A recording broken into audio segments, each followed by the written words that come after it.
Come in. Welcome. I'm E.G. Marshall. The sound of our door is not unlike what greeted the ear of the famous archaeologist Howard Carter when he opened the door of Pharaoh Tutankhamun's tomb.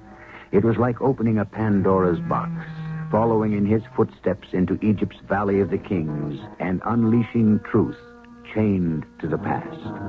This is one of those stories, a fascinating, human, and often tragic account of an extraordinary people who are suddenly discovered and born again, the ancient Egyptians.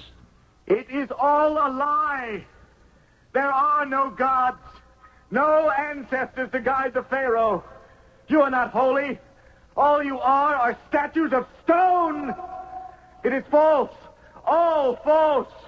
If indeed you can hear my voice, I, Akenaten, supreme ruler of the kingdoms of Egypt, Lord of the Delta and the Nile valleys, I command you, gods of the past, to answer me. Answer me!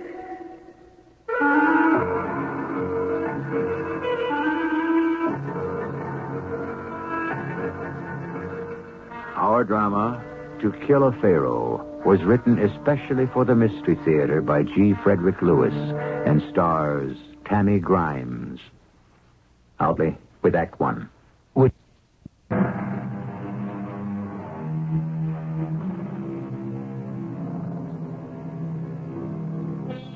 There is today in a Berlin museum a life-sized plaster portrait of an extraordinarily beautiful girl. Even by the standards of today, the face of this young woman who lived 1,400 years before Christ is a miracle of balance. Her name was Nefertiti, which translated from ancient Egyptian means, "Behold, the beautiful woman." But her beauty was more than skin deep. Nefertiti had spirit, decisiveness, and was in every sense a modern woman. But let her continue with her own story. I hate it when people say, Nefertiti, oh, that means, behold the beautiful woman. As if that's all I am. Today I'm married, and this is supposed to be my wedding night. But it's not to be spent like everyone else's, because my husband is the king of all Egypt, and his first duty is to go underground into some big limestone caves to pray to his ancestors. Ancestors, I ask you. Half a mile of 30-foot-high stone statues. Nefertiti, every newly crowned pharaoh for dozens of dynasties has gone alone into the Holy of Holies to pray and to learn how to rule. One can learn that in a cave? I hope so. How long must you stay down there? My father, when he became pharaoh, remained in the sepulchre 15 hours.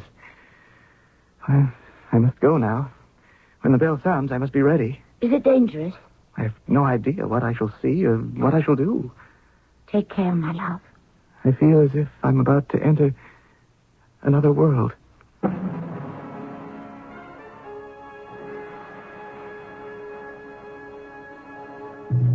is the signal, isn't it, brother? It is. Our new Pharaoh is descending the stone steps with the high priest this very moment. Is it true, brother that down there he will be inspired enough to become a ruler? That is what generations of pharaohs have found. Akenaten is a weakling.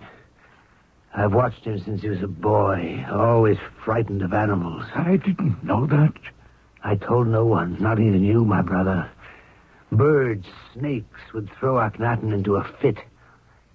It was a secret his mother and I were sworn to keep. That the young man who would inherit the throne of Egypt was afraid of his own shadow. Oh, but surely he must have outgrown such foolishness. Weakness in the blood is never outgrown. This defect is dangerous to our lives. But how so? Suppose Egypt were attacked. This king would run from battle. The sooner we're rid of him, the better. Oh, our religion forbids murder. Who said the word murder? A king, like any of us, could die accidentally. Who would know? The gods would know. They would also know that Akhenaten's death was only for the good of Egypt. We would be forgiven.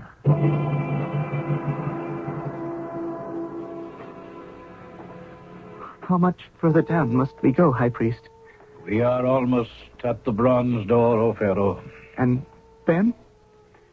Then I shall open it and give you this torch to carry into the tomb of the beyond to light your way.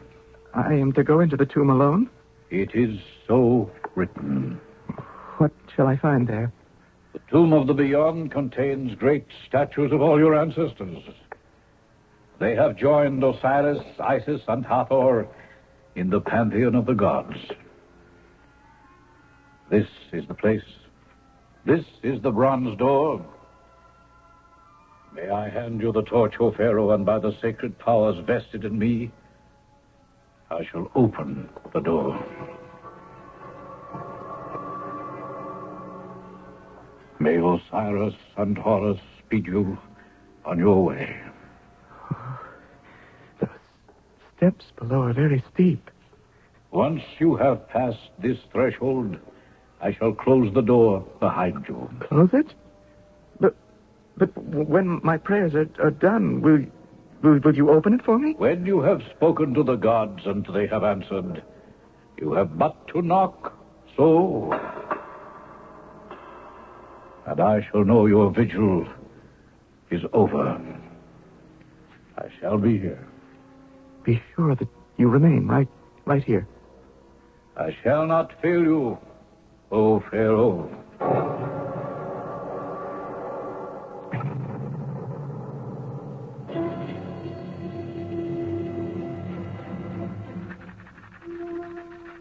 My turn, Queen Nefertiti. You're very good at this game. It's hard for me to just sit here with you, Mariani, and play this game of Senate when my husband is down there in the tomb of the beyond. 6-8. I have a second turn. Did you hear what I said? I did, Queen Nefertiti. But all Egyptian queens have had to await their pharaoh's return from the Holy of Holies.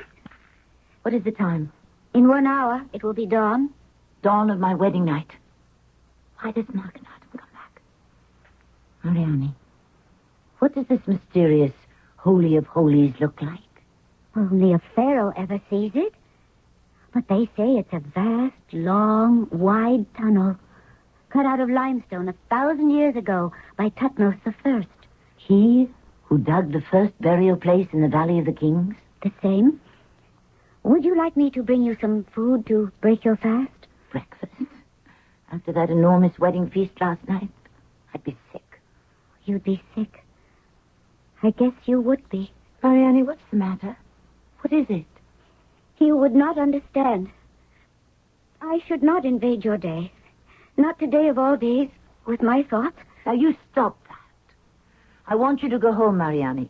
You've been up all night, and that's enough. And on your way, I gave orders that a large basket of food is ready in the kitchen for you to take with you. I shouldn't behave like this, I know.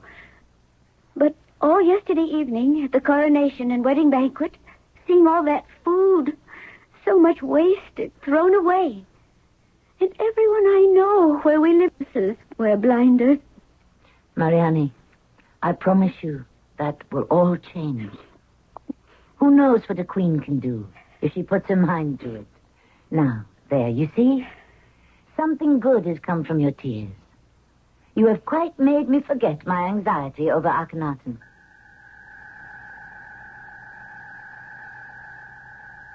Where are you, gods? Where are you, father? Grandfather? Great-grandfather? I have been on my knees for many hours praying to you. Answer me. Answer me! Horus, Nekhabet, Anubis! I call you from the depths of my aloneness. I kneel at the feet of your great statues. Speak! If you have tongues, make me hear. I am a pharaoh now, but I feel no differently from the time I was a child of a pharaoh. Enlighten me. Teach me, please. Please make me understand what I must do to rule Egypt.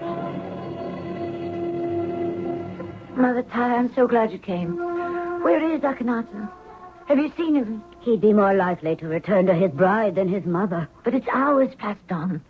I'm afraid. I know my husband. He cannot stand to be in an enclosed space. And in a tomb with reminders of death. What good is this vigil? Nefertiti, where do you think a young pharaoh learns the conduct of state? Only our ancestors and the gods know. That is why Akenaten must pray alone. And pray to them. Silence. Nothing but silence. Gods, all of you, listen to your son, Akenaten.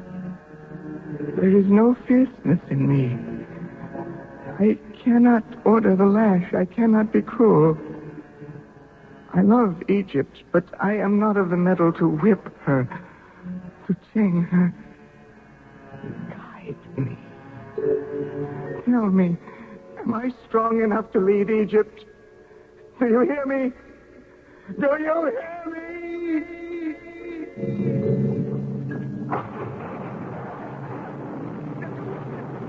I'm falling. Stop very well. Help me! Help!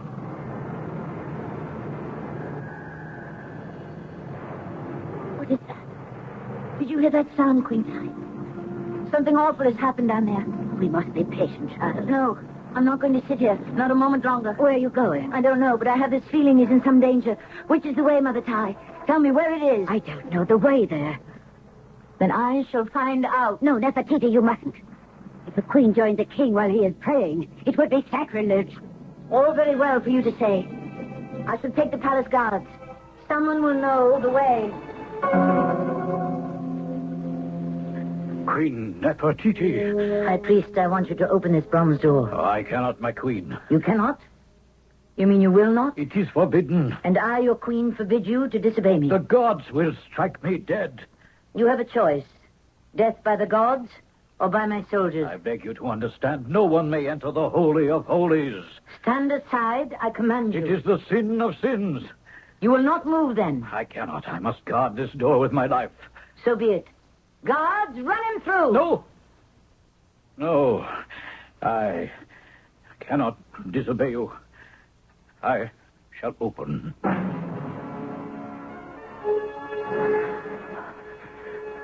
No one. No one. Not one word.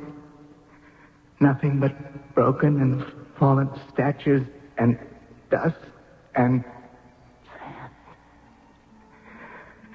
It is all a lie. 40 pharaohs have prayed here under the earth. It was their wishes, their imaginations that put words into their ears. Oh, gods, that it should fall to me to discover there is nothing. No gods. Only statues of stone. For the last time, I order you to speak. I, Akenaten, supreme ruler of the two Egypts, the Delta and the Nile valleys, command you, if you are there, answer me. Answer me!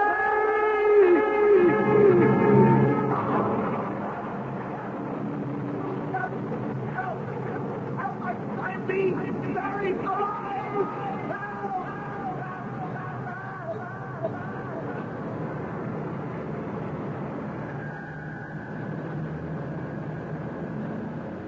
Sound waves can cause landslides and crack stone. In the confined tomb, Akhenaten's shouting shattered statues, burying the newly crowned pharaoh in limestone, sandstone, and rubble. 1,000 yards away, his young wife, Nefertiti, has opened the bronze door to the sepulchre to be met with billows of dust and sand and an echoing roar.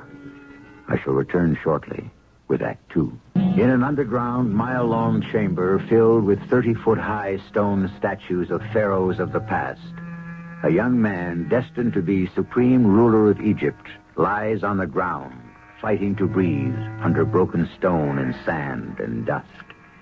Have the Egyptian gods decreed he must die? In a far-off doorway stands his queen, Nefertiti. Akenaten! Do you wish to enter, Queen Nefertiti? Something terrible is happening down there. I know it. All one can see is dust rising. Take a torch and come with me.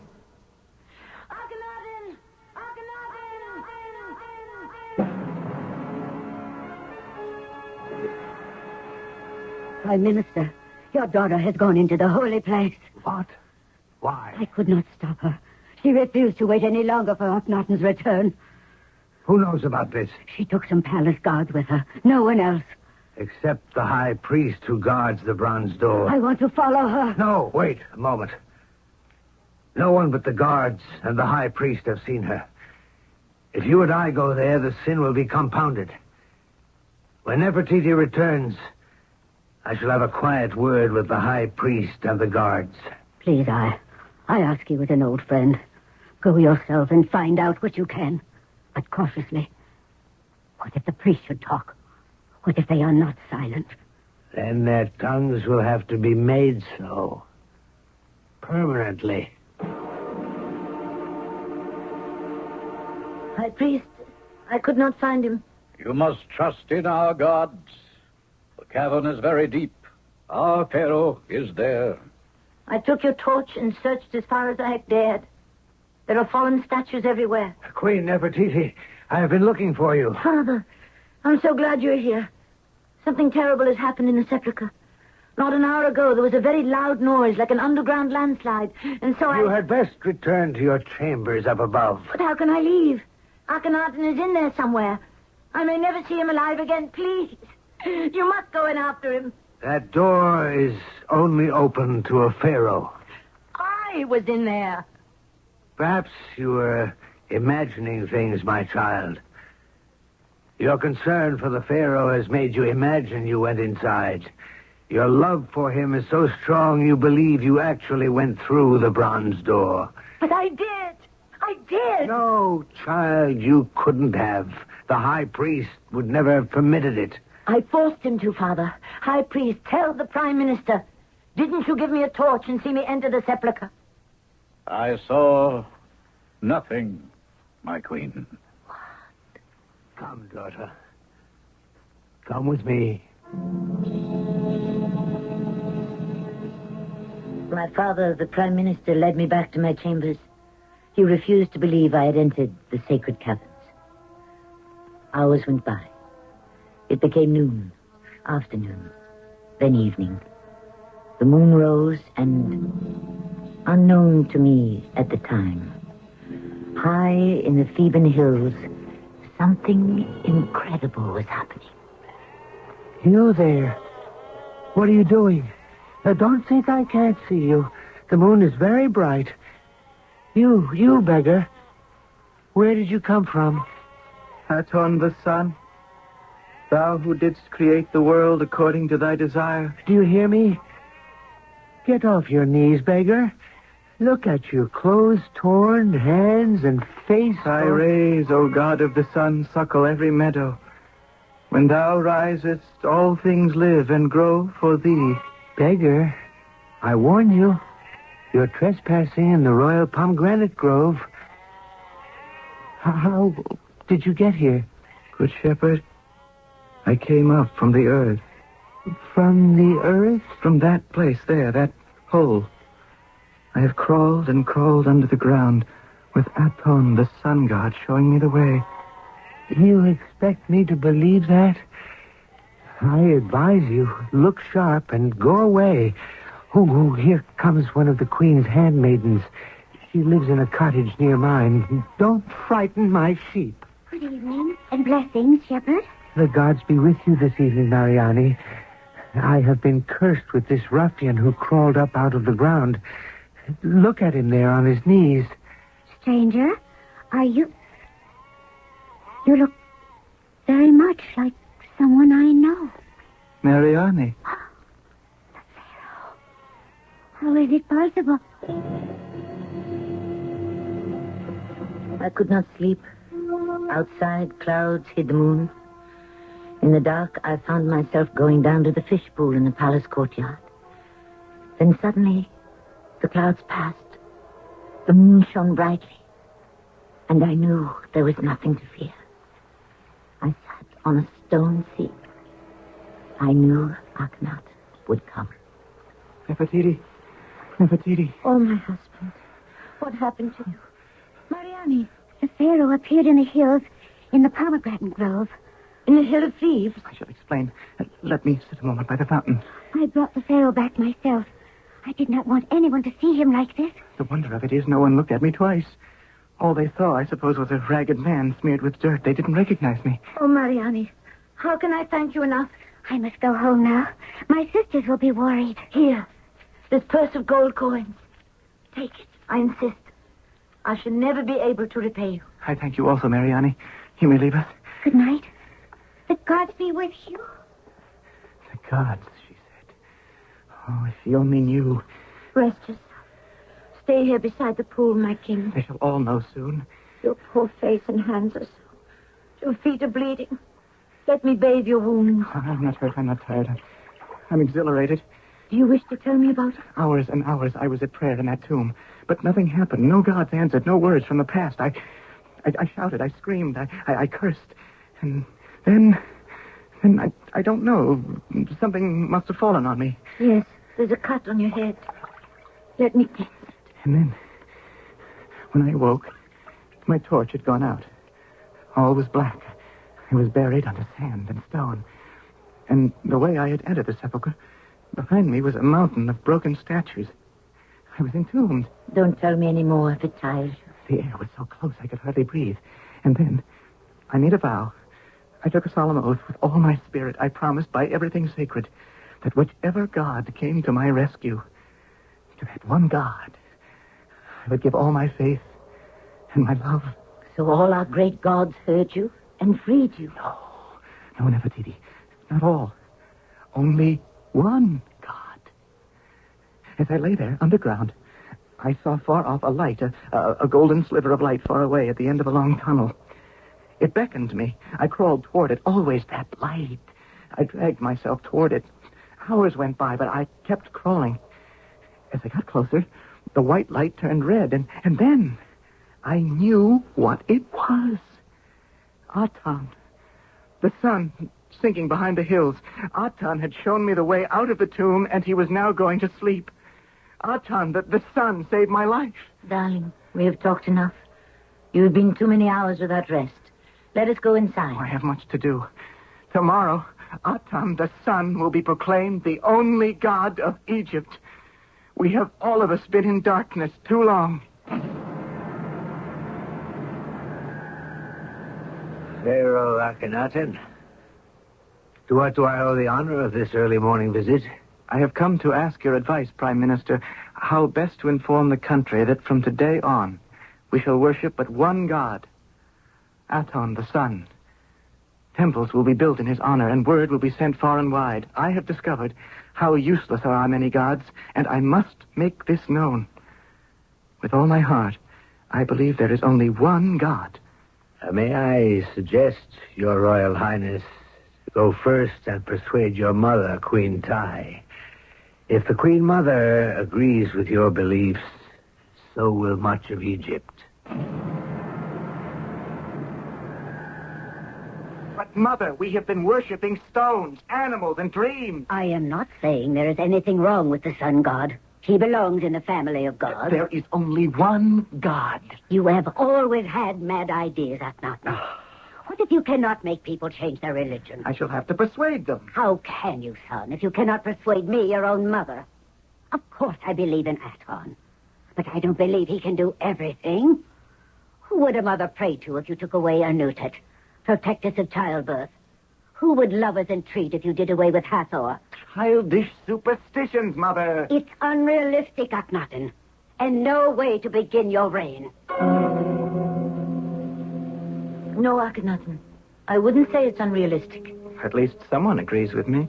But I'm afraid persuasion won't do it.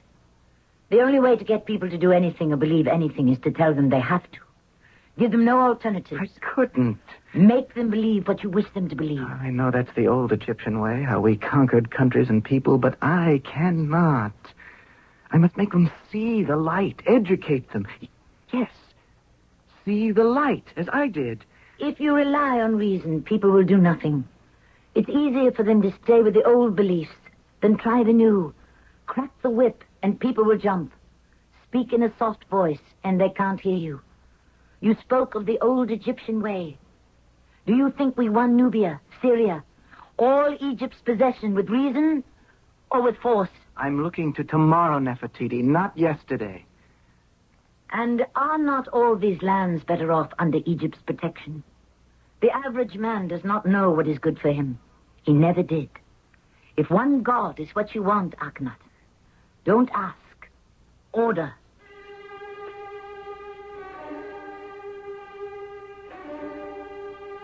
It may seem strange to those of us living in this century that belief in a god or the hereafter was so important in ancient days.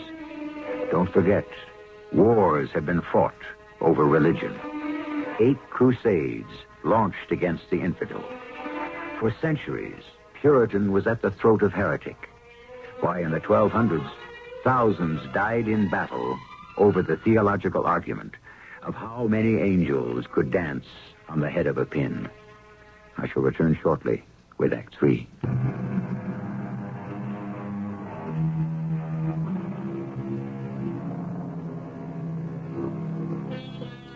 What began as a childish fear and dislike of animals has, in the young Pharaoh, become a full-blown protest against a heritage of grotesque gods, part human, part beast.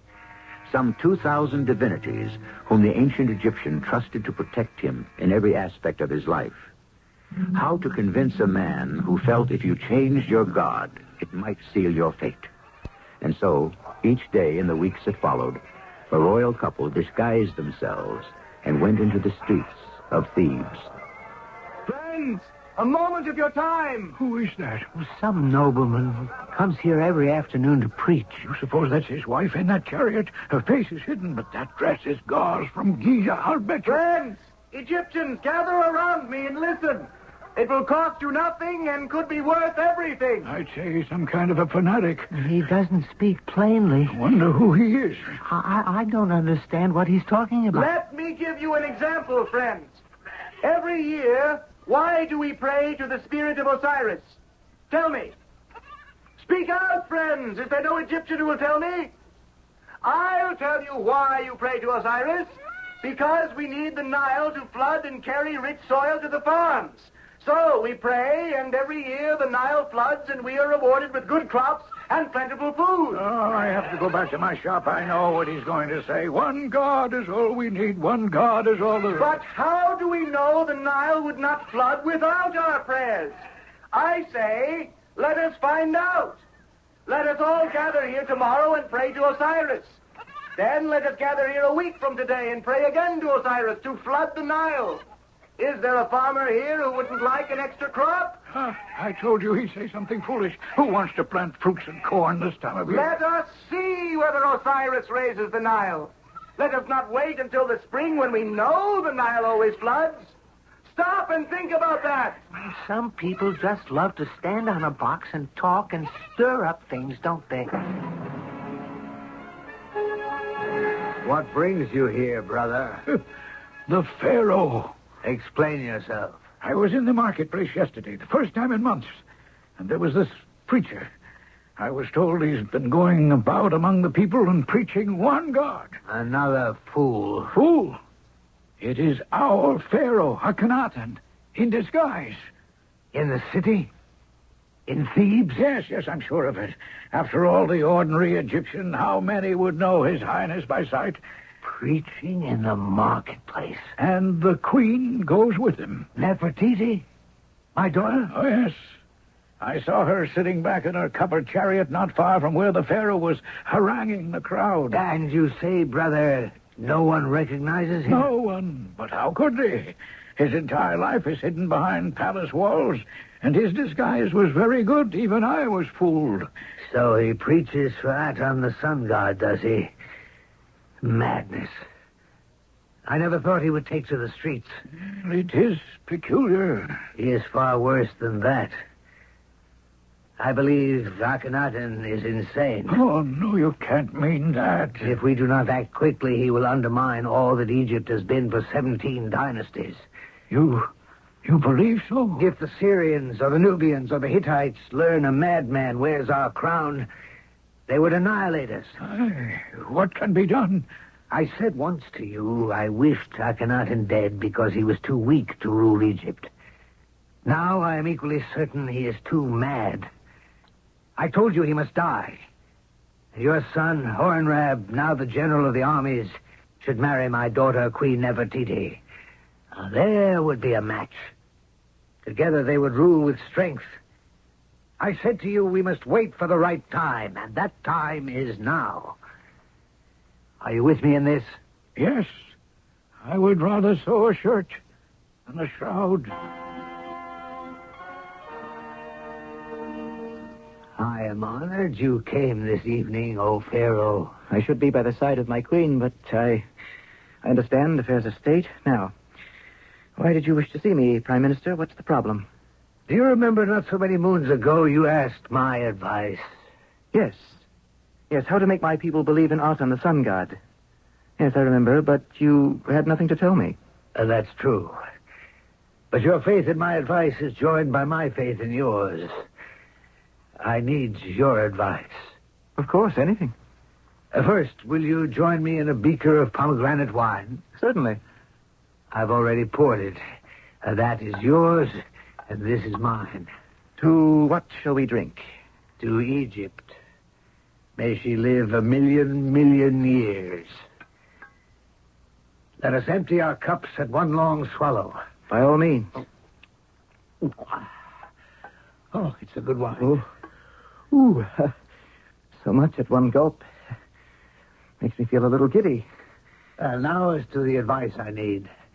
Come with me, O Pharaoh, to this part of my room. This curtain hangs across my bed. Aye. What is that on your bed? A gold coffin, my king, that I've had made for myself. Fritz, my dear, you're not an old man. You'll live yet for many years. Why are you thinking of death and burial? I have been plagued by a dream that my hour is near. I intend to sleep in that coffin every night until it is my last. I'll show you how comfortable it is, how well I can lie down in it. I will not have this. As your Pharaoh, I command you to put this aside. What a gruesome idea. Are you sure your objection to this coffin is not the superstition in you? Remember, Akenaten, how you fainted at your father's funeral? I had to lead you out of the room. I am different now. You may say you are, but I'm certain you would not dare lie down in my coffin to prove it to me. If that will prove to you I am not superstitious, I certainly will. Here, help me up upon your bed. Yes. Now, I am inside your coffin. Is that enough proof for you?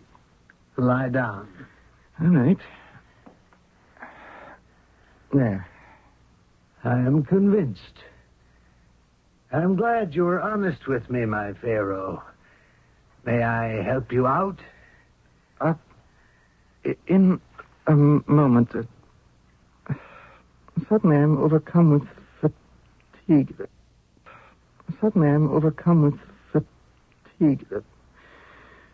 Let me lie in here a moment and close my eyes.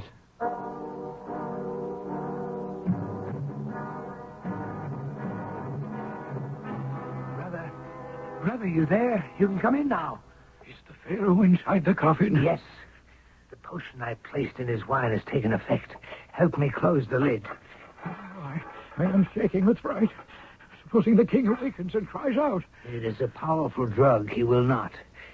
And in time, there'll be no more air for him to breathe inside the coffin, and he shall be no more. I am afraid, brother, it is a monstrous deed. To kill a man without cause is unlawful, but to kill a king is the greatest sin of all. We have cause enough to save Egypt. What now? We wait quietly until everyone in the palace is fast asleep. Then you and I shall carry the coffin outside to my chariot. Where do we take it? To the top of Mount Oman. There I shall bind the coffin to the chariot, unrein the horses, and you and I together will plunge the chariot over the cliff into the Nile. Oh, I'm feeling much better now, Nefertiti. It was good of you, child, to spend these late hours with your mother-in-law. I have told you very often, I will always regard you as my own mother. Of course. Yes, that's what it is. What is? What made me so upset and feverish tonight? I had the same sensation when my dear husband was dying. That entire week before he took to his bed, I had this strange premonition of death. You're a long way from that, dearest Queen Tai. Perhaps. But perhaps someone dear to me is not. However, the presentiment has passed for the moment. So I want you to go back to your own bed. Akenaten will be worried. You know, he has changed a great deal since he married you, Nefertiti. Yes. I love him for that. He is quite serious now. And dedicated. And so are you, child. I can remember not so many moons ago when you were but a princess, and the love of your life was your kitten, Mew Mew. I still love Mew Mew. Well, tell my son not to be concerned about me. I hope he's back from his meeting with the Prime Minister. It's very late. It's not going well, is it? What? I know what you're doing. Your disguises don't blind me. You and Akenaten are preaching in the streets, and people are not listening, are they? Queen Tai's part of the palace was across the courtyard from mine. It was very late as I came out the door. The only lights were the 4 torches burning on each corner of the lotus pool. A chariot pulled away from the Prime Minister's doorway very quickly. Then I saw my cat, Mew Mew. The chariot seemed to be heading straight for us. You mad woman! You made me run my chariot straight into a wall. You could have killed us all. Who are you, woman? Woman? I'm your queen, Nefertiti. Why, it's you, Father. And the court tailor. Didn't you see my cat? You almost ran it down. My foot, it's caught under the coffin. Nefertiti, go home. Go home this instant. You were talking to your queen, Father, not some child. What is this coffin you were taking out of the courtyard? Help me push this from my foot. Only some servant I'm taking to the burial grounds. At this time of night? I'm sorry your chariot is all broken. But let me help, Father. And we'll pull the coffin from the poor tailor's foot. No. I can take care of this by myself. What's this? The lid of the coffin is cracked. It's opening. Father, the person inside the coffin isn't dead. He's pushing up the lid. Akenaten! Husband! What does this mean?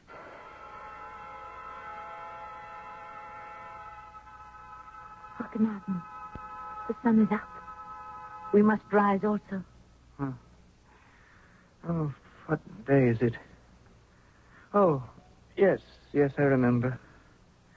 I wish today had never come. We must steel ourselves. All week long I've not understood it. That the Prime Minister would have a hand in killing a Pharaoh. I keep asking myself, was it all a mistake? Did your father and his brother really believe I'd suddenly died?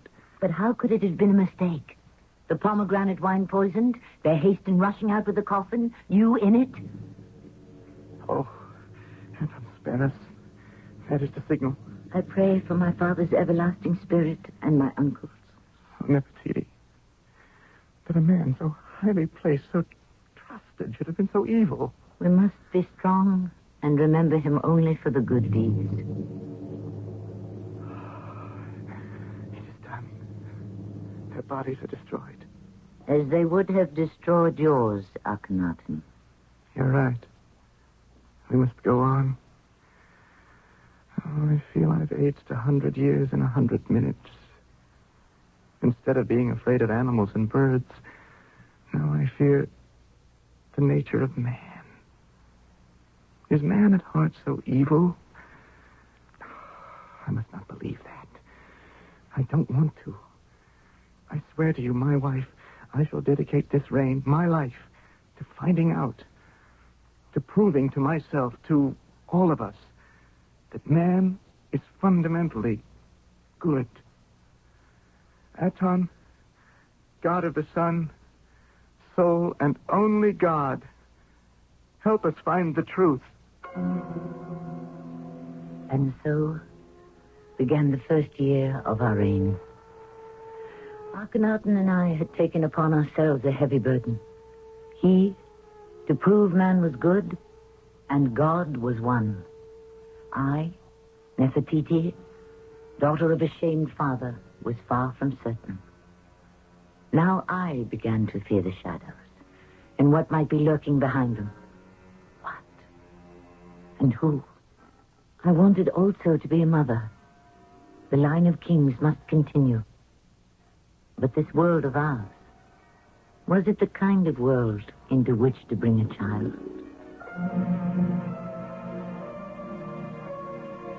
Nefertiti, a face known to all of us, but whose life up to now has been hidden from us, voices the same fears of the unknown many do today. And yet she did not realize how determined she was, how strong her character. Egypt would bow before her like no other queen in history. I shall return shortly.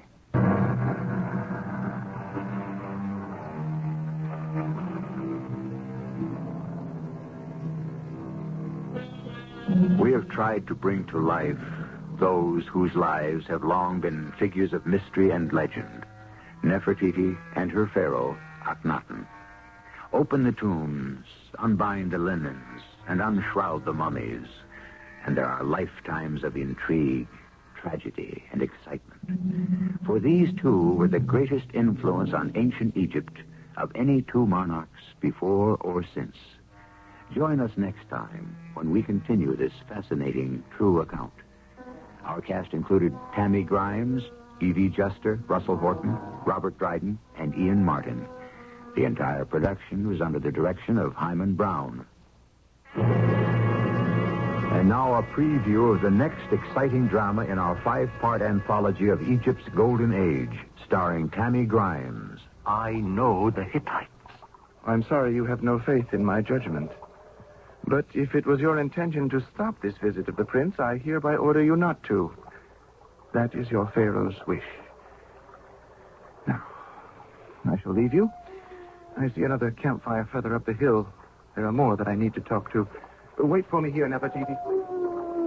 Is it true what you say, Hornroth? That we should fear for our lives?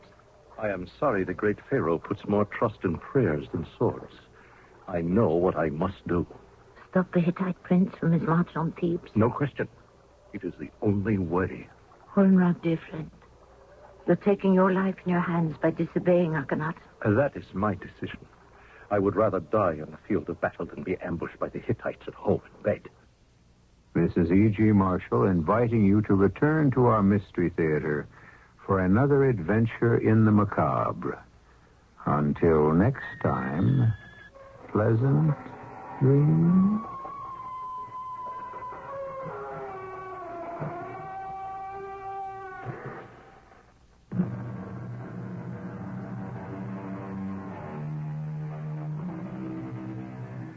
The CBS Radio Mystery Theater presents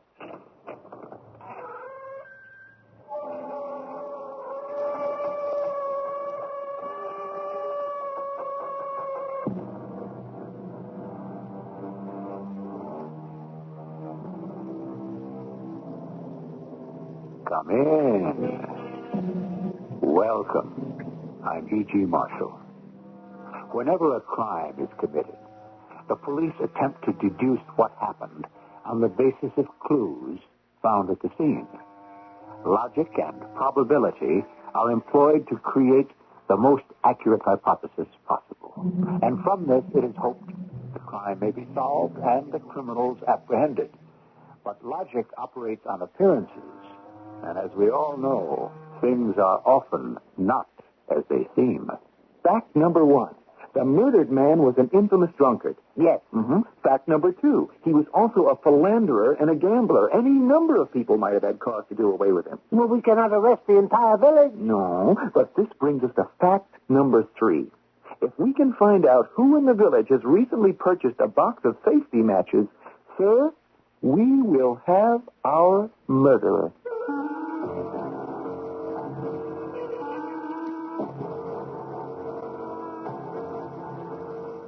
War mystery drama, The Safety Match, is based on a short story by Anton Chekhov.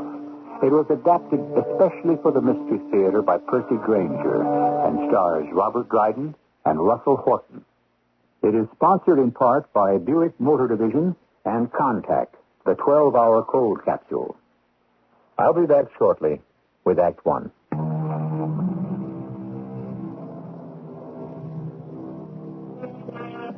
Anton Chekhov, the greatest of all Russian playwrights, was also a master of the short story. A doctor by profession, he came into contact with people from all walks of life.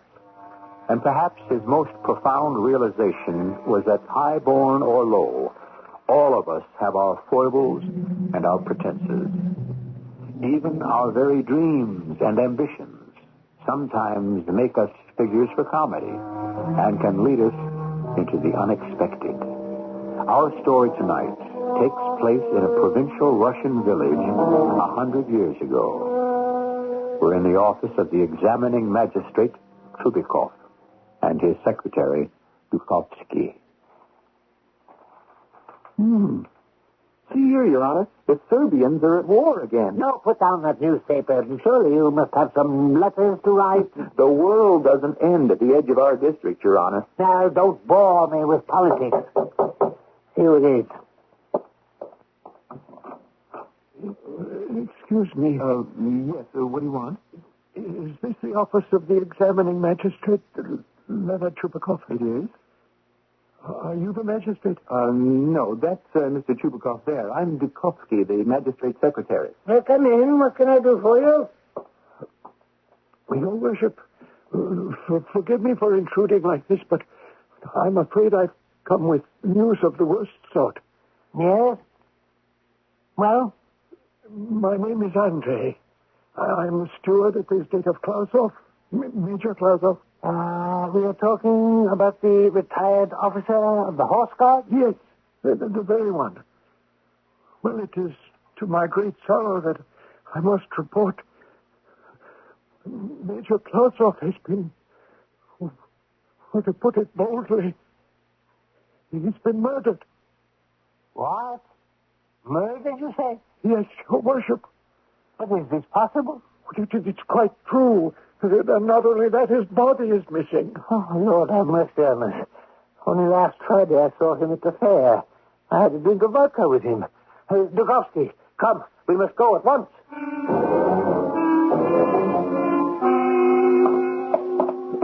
We had none of us seen the master for 3 days. 3 days. Make a note of that, Dukhovsky. Yes, Your Honor. He was in his room the entire time? Well, so we assumed, but this morning when the gardener remarked on it, somehow I felt something was amiss. There's something in the gardener's tone of voice, no doubt. Oh, no. The gardener is an old man. He wouldn't hurt a fly. But I took the liberty of looking in through the window. And, well, gentlemen, you see for yourselves. Here's the door to the master's bedroom. You see, it's locked. Locked from the inside. The window that looks out into the garden was open. And that's obviously how the murderers gained entrance. Well, it's locked, all right. There's no doubt about that. Well, what are you standing around for, steward? Get an axe and a chisel and have some of the peasants break it down. Yes, Your Worship. You there, and you. What are you gaping at? Help the magistrate conduct his examination. Word of this deed has already spread. That's not good. What do you suppose we'll find in there? Who can say? I am prepared for anything ever since the Major refused to live with his wife. She was a good woman and long-suffering. If you ask me, her tongue was rather too sharp. The Major was not an easy man to live with, God rest his soul. And man sends his wife away, well, anything. Gentlemen, the door is successfully breached. Good. Let us proceed. Saints have mercy. The place is a shambles. Here, Dukhovsky, you see a noble by birth, a rich man. And what did he come to? He drank and dissipated, gambled, and now this murdered, vanished under the most sordid of circumstances. And who could have done such a thing? Many people might have had cause. It's true. Those he owed money to, those he insulted while drunk. It's no use speculating. Be good enough to examine the floor for clues. Now, let's see what's here by the bed. Silver watch, 20 kopeck piece, sulfur matches. What do you find under the bed? Well, at least 24 empty vodka bottles, an old straw hat. One top boot. One? Only one? Yes. Scoundrels. The blackguards murdered him and dragged the corpse out through the window. And there. You see? The window is open. And look there, in the dirt below. Footprints. Your Honor, look what I found on the floor. A struck safety match. So, it's the window we must examine. But all the Major's matches are the old-fashioned sulfur kind. Perhaps we have here an important clue. Oh, do shut up. Instead of chasing matches, why don't you examine the bed? Yes, sir.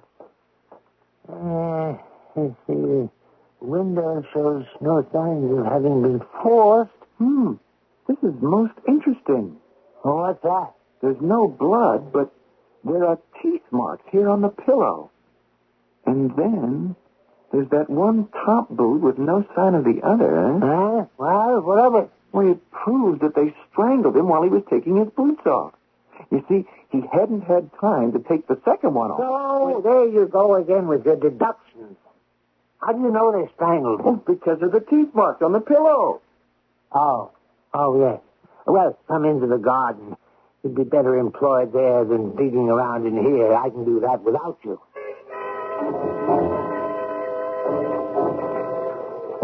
You see? The glass under the window has been crushed and trampled. And this bush here, also trampled.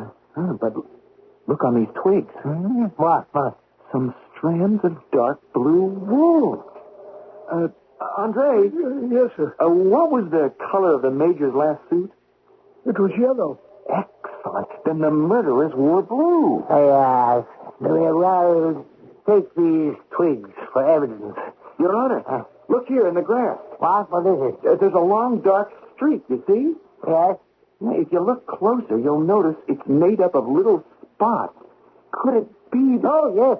I've seen that before, all right. It's blood. There's no possible doubt about that. It leads toward those lilac bushes on the far side of the garden. Andre, is there anything there? Yes, Your Worship. The missing boot. It shows he wasn't strangled, doesn't it, if there is blood? No, not at all.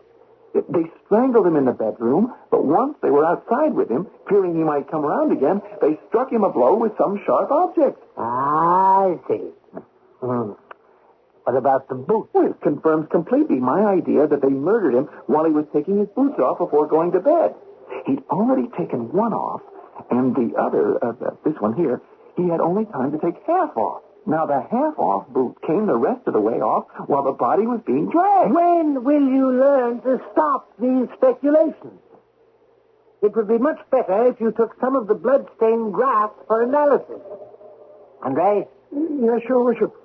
I will sift through this matter in the parlor. Bring us some tea. I say the murder was committed by an educated man. What evidence do you have of that? Well, the safety match proves it. The peasants hereabout are not yet acquainted with safety matches. Only a few landowners use them. And furthermore, it's evident that there was not one murderer, but three. Three? At least. Two held him down, while a third killed him.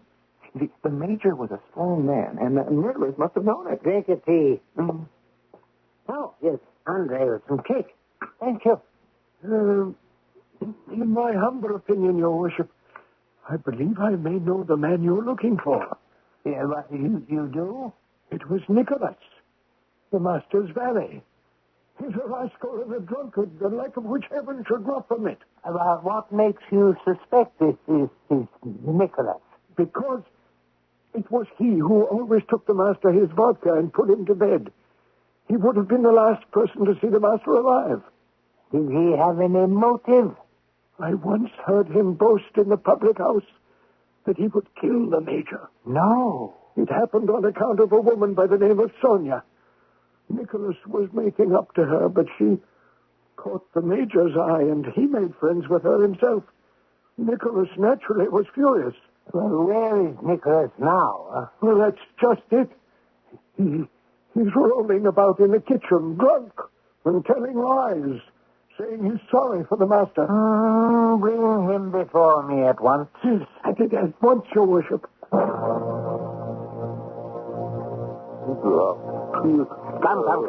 Come. Your name? It is Nicholas? It is, Your Honor. Where's your master? Murdered, Your Worship. Did we know he was murdered? The body, where is the body? Well, I don't know. How should I know a thing like that? Where were you 3 nights ago? 3 nights. On Saturday. Well, I don't know. I was drunk. I don't remember. Did you know the woman, Sonia? Yes, I knew her. And is it true that the master cut you out with her? No, Your Worship. It wasn't that way at all. Oh? This man here cut me out. Andrei Psycho, the master steward. The master cut him out. Nicholas, that is all for now. You may go. I'll say thank you, Your Worship. And they? Step forward. Your Worship. Your Honor, look. His trousers. What? Why, they're dark blue. The same color as the strands of thread we found.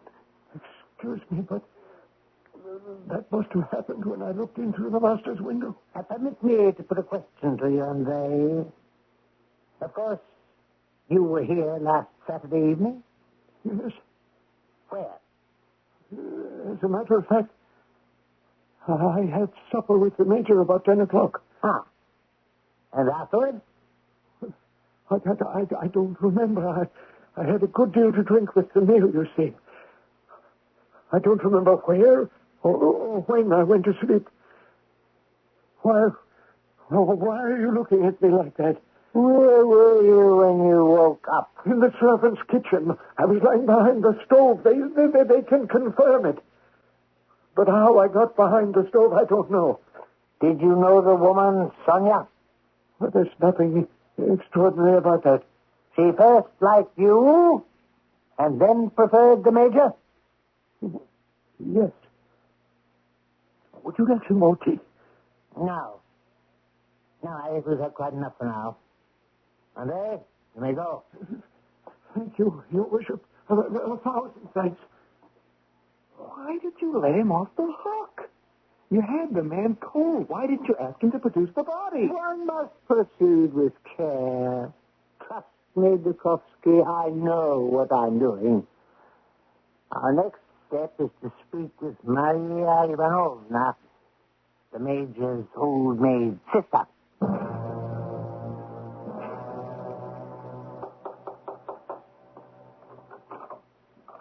Yes? Oh, Your Worship.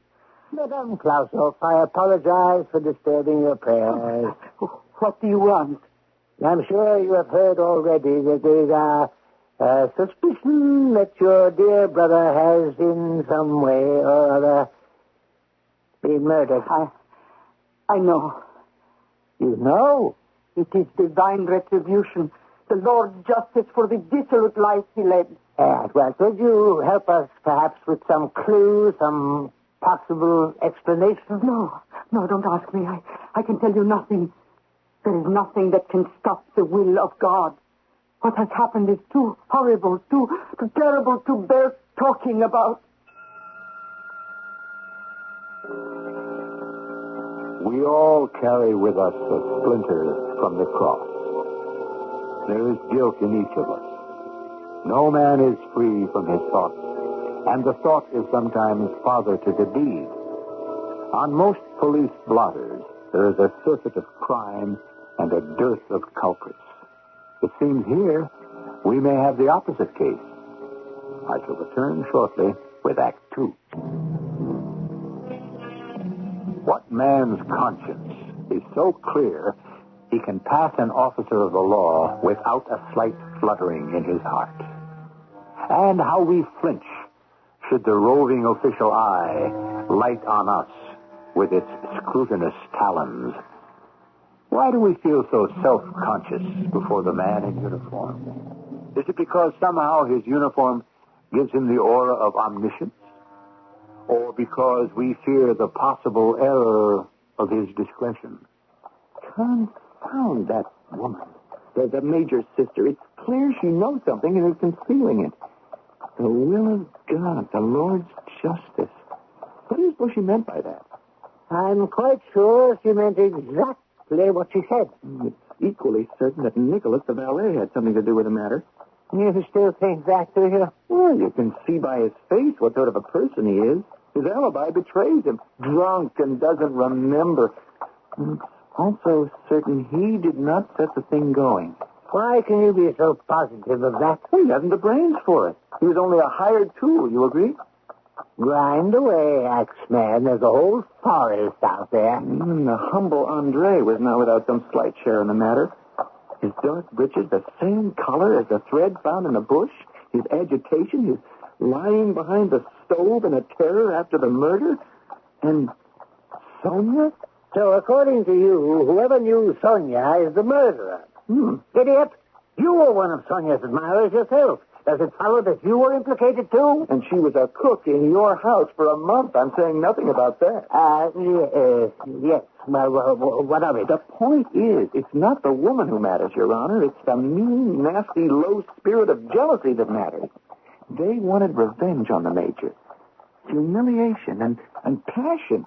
That's quite enough motive for a murder. Oh, be still for a moment, will you? I'm trying to think. We have two of them. But who's the third? Nicholas and Andre held him, but who smothered him? Andre was shy, timid, seems an all-round coward.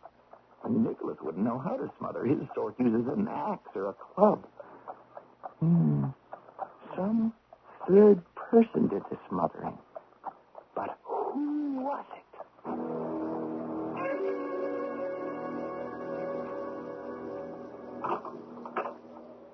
Pour us some vodka, will you, while I gather my papers? At once, Your Honor. Devil with all this. What has happened to the body? Eureka! Huh? Eureka, Your Honor.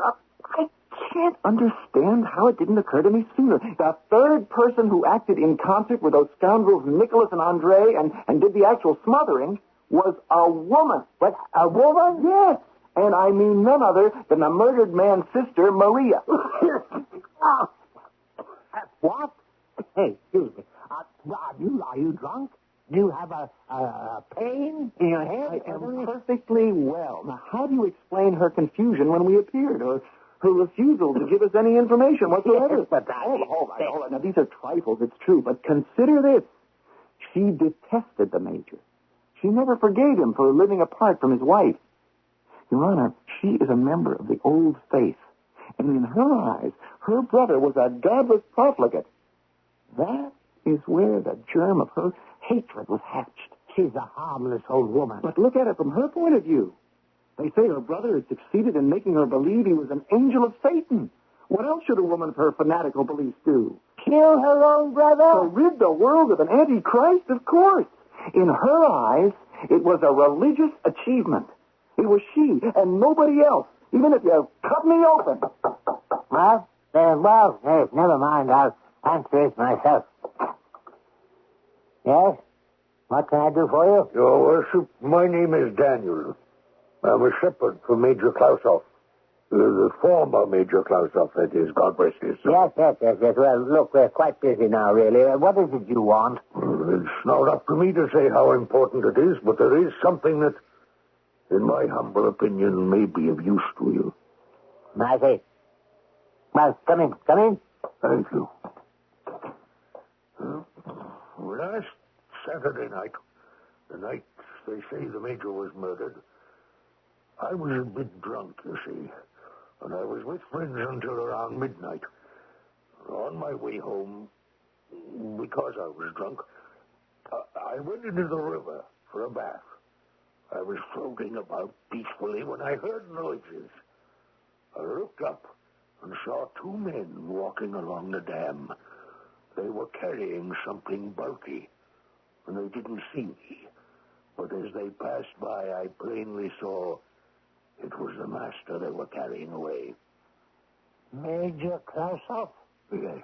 And the two men, could you see their faces? No. Once I saw it was the master they were carrying, I was too frightened to look. Nevertheless. Just a minute, Dukovsky. You say you were drunk at the time? Yes. To my shame, I was. But I'm quite sure it was the master. What was he wearing on his feet? Why, nothing. Come to think of it, his feet were bare. It seems obvious to me. It is quite obvious, Dukovsky. I don't need you to tell me it is obvious. Two men, did you say? Yes, Your Worship. They must have Nicholas and Andrei arrested at once.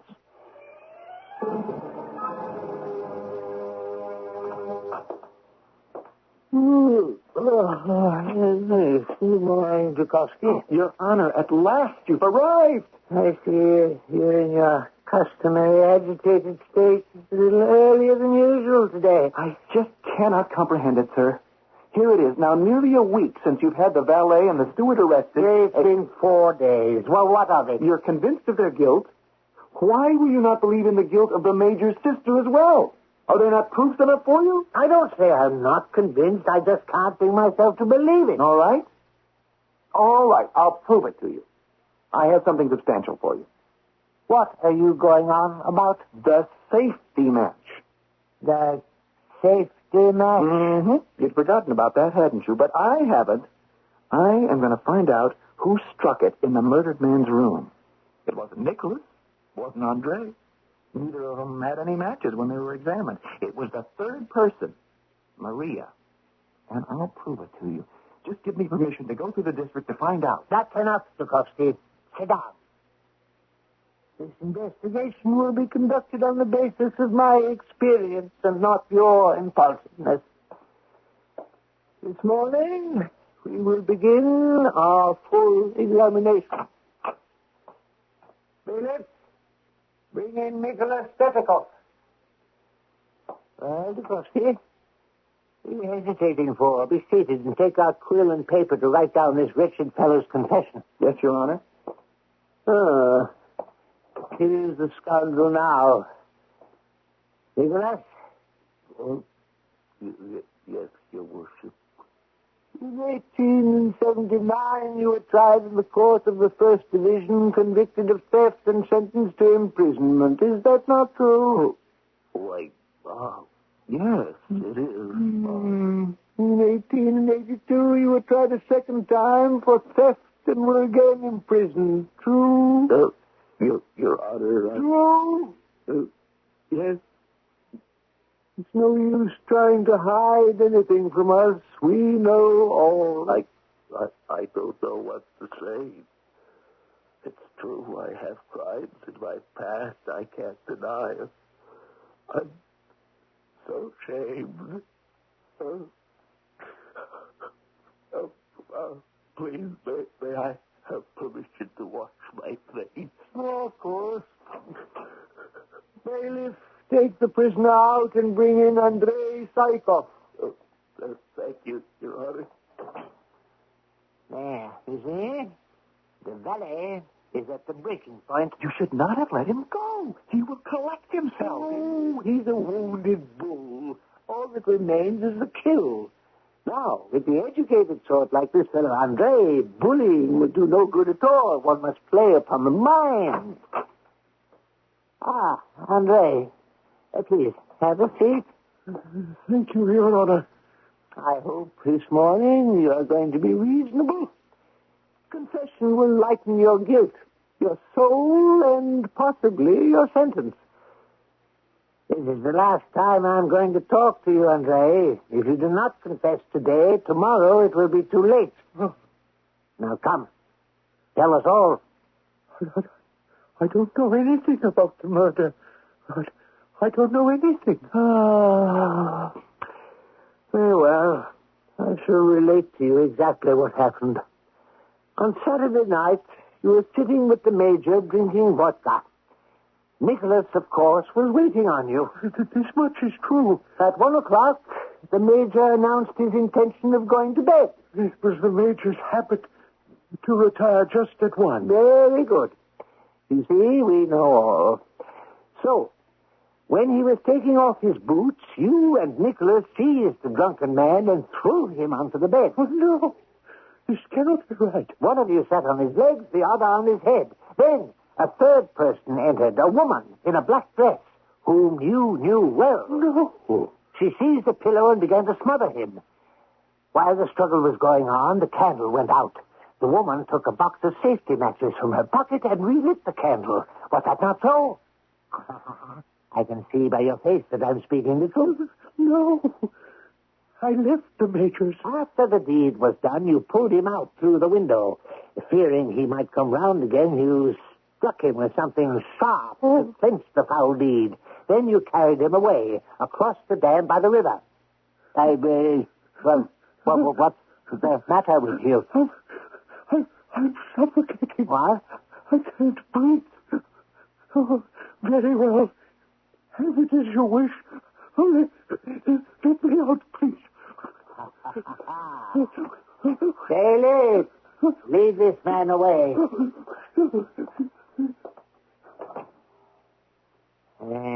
You see? At last he has confessed. He has betrayed himself. And didn't I get round him cleverly? Caught him napping. That, my dear Dukovsky, is how one conducts a successful examination. And you'll notice he didn't deny the woman's part in it. Yes. In a black dress. Maria. Good day's work, eh? Now it simply remains to find out what was done with the body. If it's all the same to you, Your Honor, there's something that still torments me. What's that? The safety match. I still have yet to prove to your satisfaction the identity of the third party.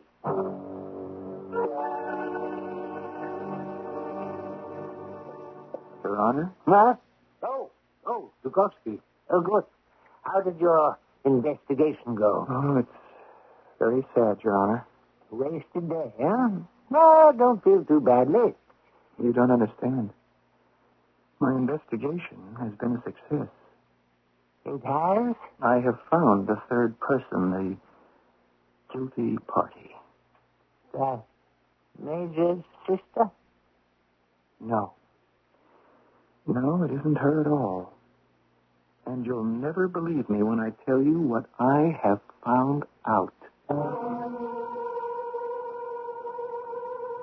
The rash charge in where wise men think it a waste of time to tread, to modify the old saying. And sometimes they return with more than their sage elders expected. We might have begun to suspect that the examining magistrate and his secretary were overzealous in their pursuit of a solution to Klausov's murder. But now it seems that Dukovsky, much to his superior's chagrin, has found at last some evidence worthy of the name. I shall return shortly with our final act. This is WBBM in Chicago.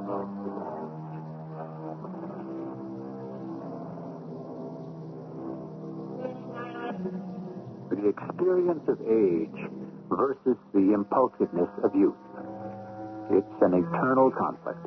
And when one throws into the bargain the pomposity of the old and the arrogance of the young, it can sometimes seem a wonder that anything is ever accomplished. A miracle that the truth is ever discovered at all. You have discovered the identity of the third party? I went to the Major's village. Very methodically, I visited all the little shops, public houses, and dram shops on the road, everywhere. I asked for safety matches, and everywhere they said they hadn't any. Well, I kept this up the whole day, and it was only an hour ago that I got on the track at all. 3 miles from here, only 3 miles. I walked into a shop, and asked for the matches, and they gave me a pack of 10 boxes. And how did this put you on the track? Ah, the packet was supposed to contain 10 boxes, but in fact, there were only 9. Oh, one was missing. Yes, and I asked the shopkeeper who brought the other box. Such and such a one, she replied. She was pleased with them. Then it is a woman after all. Indeed. But not the major sister, not Maria. No. You know who she is? You'll never guess. Olga Petrovna, the major's wife. What? His own wife. It was she who killed him. You're out of your mind. I tell you, there can be no mistake. It was she who bought the matchbox. The shopkeeper knew her well. Olga Petrovna? It's quite simple. Now, look, to begin with, she smokes. Secondly, she was head over heels in love with the major even after he refused to live with her. True, they say she used to beat him because she loved him so much. But, nevertheless, this is just not possible. Think of the humiliation she suffered at her late husband's hands when he sent her off to live at her brother's. Now, what would such a woman do? Come along quickly, or it'll be dark. Yes, you're reasoning in circles. I have the proof that you demanded of me. I have spent an entire day getting it. The only box of safety matches purchased in the district was by the murdered man's estranged wife. It makes such sense. I kick myself for not having thought of it before. What pigs we are to disturb a poor lady like this. Patience, Your Honor. In a few moments, we shall have the body and the murderess in hand. Really, I'm having very strong misgivings. It's all right. Don't be frightened. We can say that we've broken a spring, or better yet, that our horse has split his hoof. She won't suspect a thing. Oh, you've become quite the young inspector, haven't you? I suppose you'll talk of nothing else but a promotion after this. That we can discuss when I brought this case to its successful conclusion.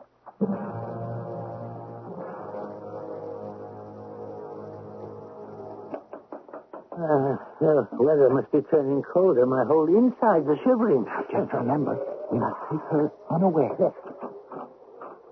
Yes? Madame Klausoff? It is I, Leonard Subikoff, the examining magistrate. Oh, Your Honor. Oh, what a pleasant surprise. Oh, do come in. She seems precious little upset by recent events. Pardon? This is my secretary, Emil Dukovsky. Madam? Oh, well, come into the parlor. You're just in time for supper. You see, our horse has... May I take your coat? What? Take her unawares. Unawares, I tell you. Oh, yes. Our horse, he has split his hoof. Oh.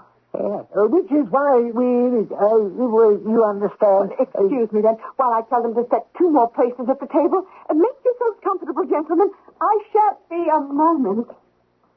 Abruptness is of the essence. Now, she's gone off to compose herself. If you ease into your accusation, she'll meet you turn for turn and brazen her way out altogether. Well, do it yourself, then.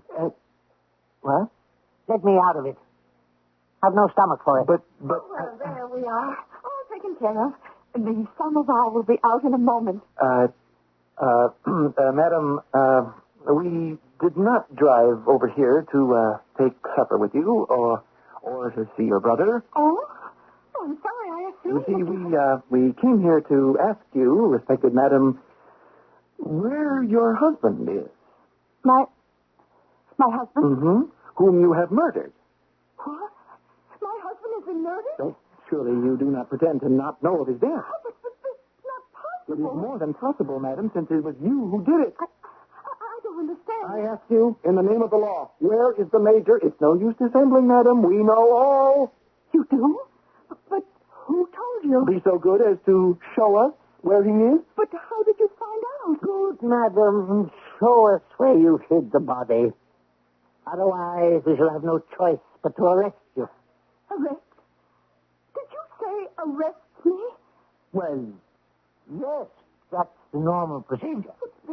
What do you want with my husband? Oh, madam, what is the use of these questions? We asked you to show us the body. Oh. Come. I will take you to him.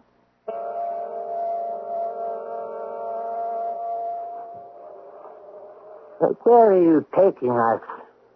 Where is it you have hidden the body? In the bathhouse. Note that, Your Honor. Not a shade of remorse. Get your candle and matches ready, Dukovsky. Yes, sir. I see nobody in the dressing room here. He is beyond, in the bath itself. She has a fine sense of the bizarre, I must say. Like your English murderers. Hold up the candle. A table, a dish with ham, plates, cutlery. Has she been eating in here as well? Madam, forgive me, but where is the body of your late husband? Up there, on the top tier of the swimming frame. Ah. There it is. I can see his form stretched out. Give me the candle. I must make a positive identification. It is the Major, my husband. I can assure you of that, Your Worship. What? He moved. Madam, you are making fun of us. This is not the murdered man. Some live fool is lying there. Here. Whoever you are, the devil take you. Well, who's that sneaking around here? What do you want? It's the Major himself. Is this possible? Well, of course it's me. Who's that? Dukovsky. What the devil do you want here? Who's that other fat man down there? Great God. The examining magistrate. What on earth brings you here, my friend? How on earth did you find me? Olga Petrovna. She's escaped. Oh, please, let her go. She'll be back soon enough. Young Dukovsky, what are you looking at? Do you think I'm a ghost? Major, you must tell us, what are you doing here? Why shouldn't I be here as well as any other place if I'm all right? Here, come, have some of this ham. Are you all right? Well, of course. I'm in captivity, as you can see, in solitary confinement, so to speak. By the way, where am I? Is it possible you don't know? Well, I was unconscious when they carried me off. Carried you? Yes. Yes, kidnapped. You're in your brother-in-law's bathhouse. Oh. Well, no matter. I'm fed. Next week, perhaps, I'll try to escape. This is incomprehensible. Well, why? What's so incomprehensible? How did your boot get into the garden? What boot? We found one boot in your bedroom and one in the garden. What do you want to know that for? It's not your business. Here, come on, have a drink. So, there's an interesting tale to tell of that boot. Olga came to my window and insisted that I come with her. She refused to endure any longer the humiliation of living apart. But I refused. I don't like to be bossed. So she planted herself there under my window, in the middle of the night, mind you. She began to abuse me, like the shrew she is. You know what women are like, all of them. Well, anyway, I was a bit drunk, so I took one of my boots, I heaved it at her. The boot was in the garden because you threw it at her? Yeah, I figured I would stop her scolding, but it didn't. She climbed right in through the window and beat me up. Oh, and then she dragged me over here and locked me in. She feeds me now on love, vodka, and ham. It's not too bad. Hey, where are you going off to? Subikov, Dukovsky, where are you going? Gone. The two of them. Who fancy that? I went out of word.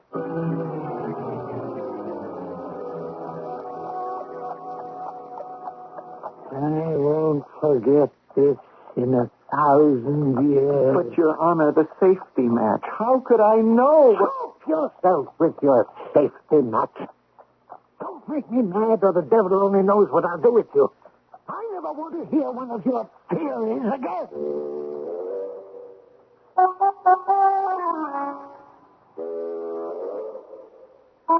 Pride goeth before a fall. How many times we've heard that phrase, and still it rings as true as ever. And yet, strictly speaking, our young secretary was not amiss in his application of the laws of deductive logic. He simply began with the wrong premise. How often we act on the basis of appearances, only to find out too late the truth lies in the opposite direction. I shall return shortly with a final word.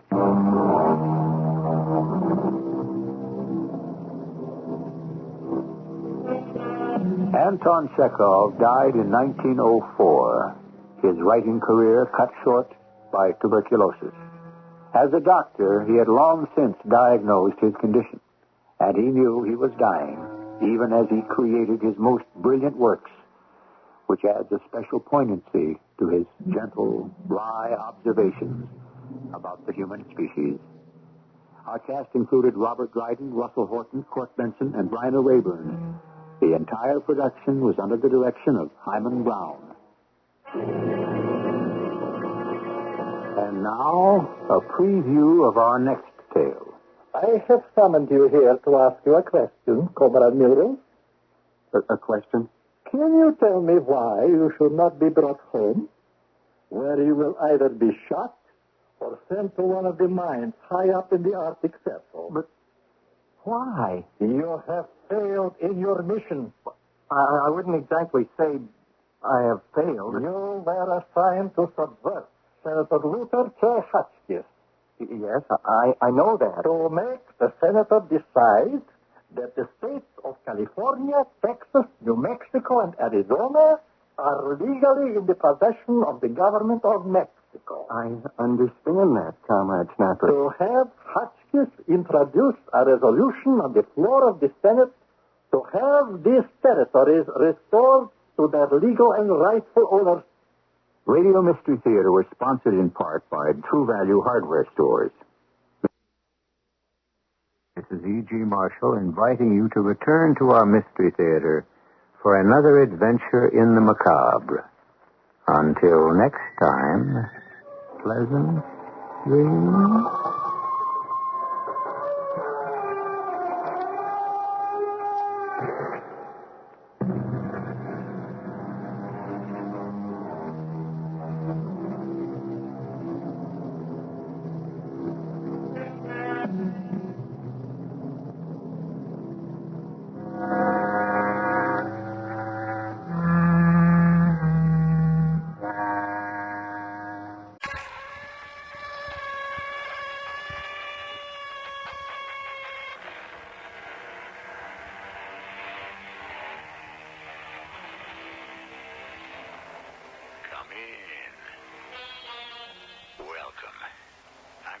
Marshall.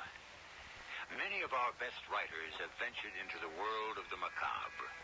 One of them was the man who knew 19th century India better than any other, Rudyard Kipling. Our story is an adaptation of At the End of the Passage.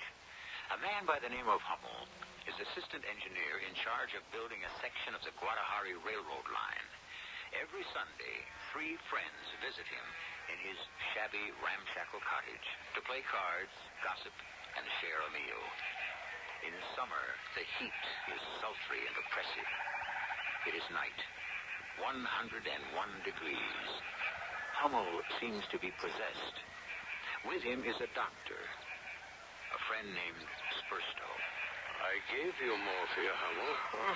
Not enough, Spursto. I must have more. I can't sleep. I haven't slept for a week. I can't run fast enough. You what? Can't run fast enough? What does that mean? Cuba understands. My houseboy. If I sleep only a little, I can't run fast enough. Please, Spursto, morphia, so I can run.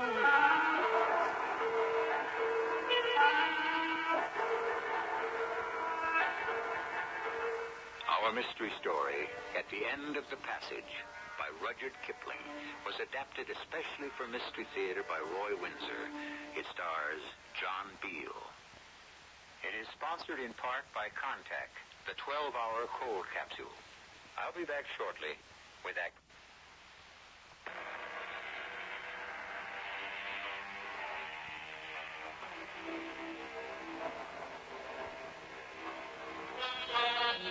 India in the 19th century. The smell of the bazaars, the rains, the heat of the sun-scorched earth, all seen and recorded unerringly by Kipling, a man born in Bombay and who spoke Hindustani. India then was more a continent than a country. England built roads and railroads under great difficulties. One of the rail lines being built in the northwest was the Guadalajara line. Hummel came out years ago and was assistant engineer of the project. Dr. Spurstow was medical chief, endlessly alert to cholera. A man named Lones was civil service, and Mottram was from the Indian Survey Office. Three men who on Sundays sought each other's company as Hummel awaits them. Humor! Where the devil are you? I am here, Sahib. So you are. You lie down, master. Perhaps I should. Bring me a soda water, Humor. Dr. Spurstow will make you well. I am well. There's nothing wrong with me. It's the heat. I just can't sleep. No civilized man can sleep when it's 104. I bring you the soda water. No, it does me no good. Fans hardly moving. You need much rest. There's no time for rest and work. Heat. Too bad about Sahib Jivans. I'll sit on the veranda and wait for them to ride up. Go about your business. Make certain the dinner's good, or I'll skin you alive. Yes, master.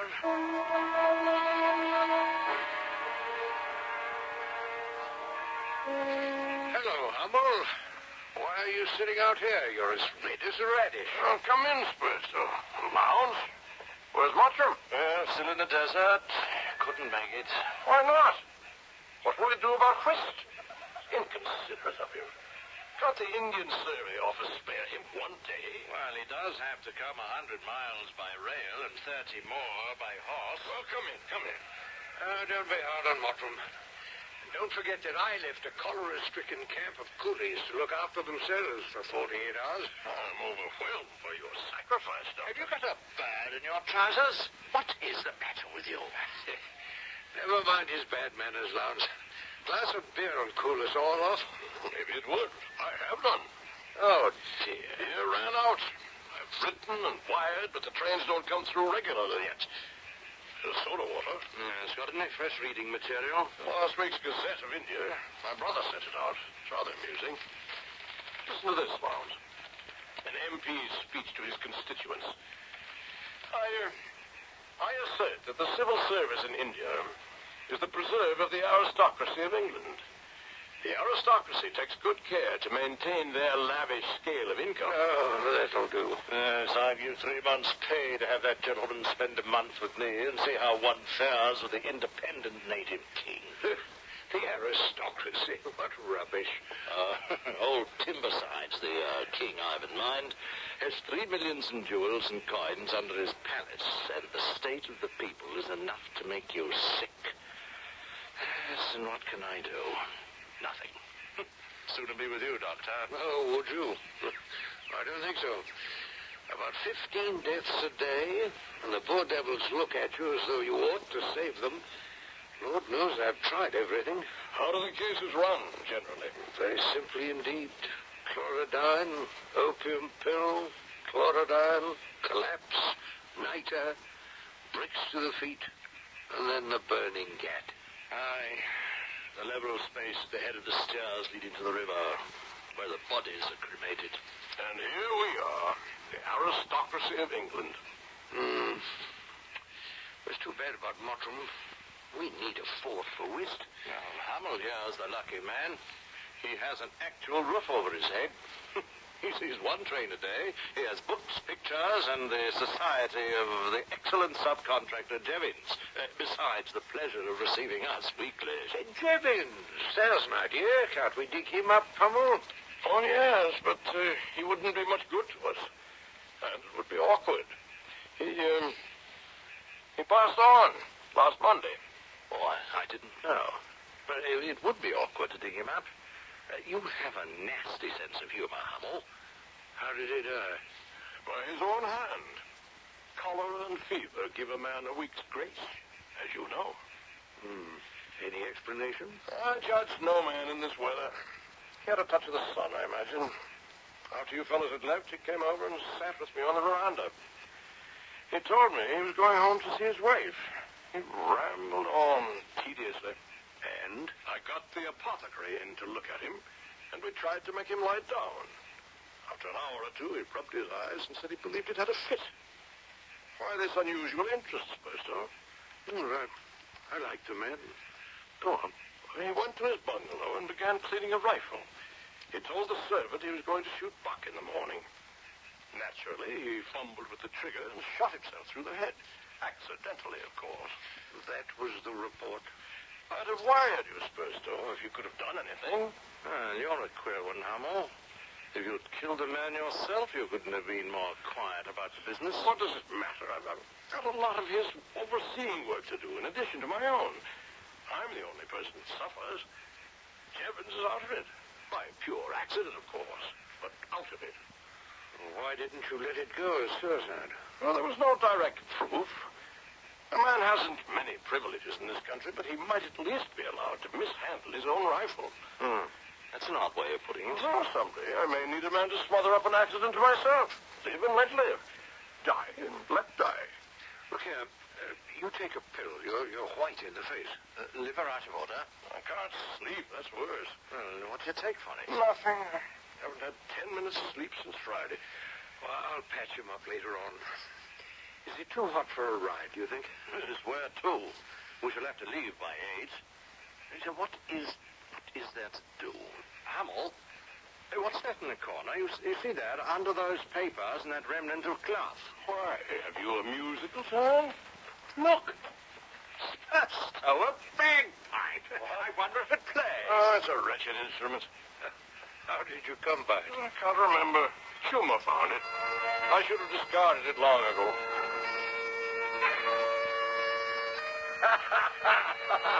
Splendid, Lance. A touch of home. Can you play Glory to Thee, my God, this night for all the blessings of the light? That shows we really feel our blessings. What an old hypocrite you are, Hummel. Oh, leave that hymn alone. It's associated in my mind with the most sacred recollections. Summer evenings in the country, stained glass windows, light going down, and you and she jamming your heads together over one hymn book. Now, that'll do, Hummel. You'll see it when you're 7 fathoms deep in hell. It's an insult to the deity to pretend we're anything but tortured rebels. Take 2 pills, Hummel. You're in a vile temper. I'll go see to the dinner. I fear, Master, the gut chops are very tough. Let me see. Where did you get this meat? Who's responsible for this? You do not hunt for buck. I know that, you fool. I've been ill. Where did you get this execrable piece of hide? I buy from my sister in the village. She raises goats and sells very cheap. This isn't fit for a leopard. You've been cheating on me, Chuma. I ought to give you a lashing. Please, Master, I will return the money. No, Master, no!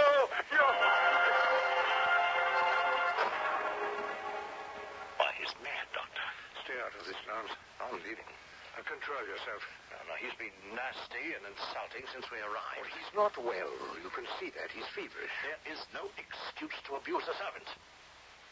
We're still supposed to be civilized men, fever or not. None of us has the right to treat the natives inhumanely. And Chuma's an exceptionally devoted houseboy. Yes, Hummel. Well, what did you do to Chuma? Not that it concerns you, Lowndes, but I slapped him. He's been cheating me. I can't offer you your dinner. Well, it's just as well. I'm leaving. I'll ride with you. You're both riding off? Oh, no, please. Please stay. I can find food. Thank you, no. Hamill, I don't know what's the matter with you. Heretofore, I've enjoyed my Sunday visits, but not this one.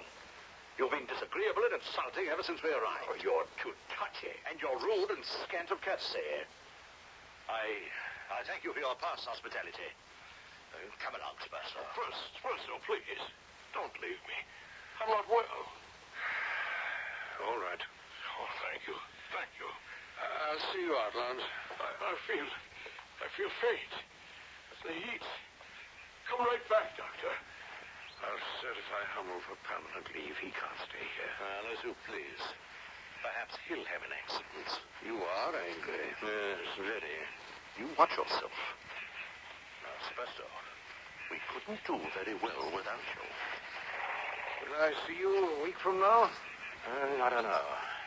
I doubt it. He'll be different once he's well. I hope you'll reconsider. Well, I may. If I were you, Spurso, I'd dismantle his gardens. Cheerio. It's very good of you to stay on, Spurso. Oh.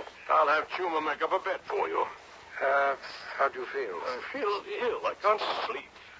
Head hot? Throat feeling bulgy? Well, that's pretty bad. For pity's sake, give me something to put me to sleep. Sound sleep.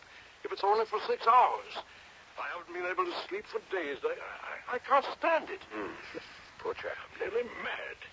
For a week, I've had to think and spell out every word that's come through my lips. Isn't that enough to drive a man mad? I can't see correctly. I've lost my sense of touch. My skin aches make me sleep. All right. Now, look here. Wait a minute, man. You're pinching my arm. Please, your neck if you don't give me something. What? No, I didn't mean that. Don't be angry, Spurso. Oh, what's that? A silver case. Yes. Containing a needle. It's a thing I hate to use. All right, hold out your arm. Now, in a few minutes, the morphine will begin to work. Lie down, men, and wait. I think I'm beginning to go off now. Oh, it's positively heavenly. Spurso, you must give me that case to keep. You must. You must.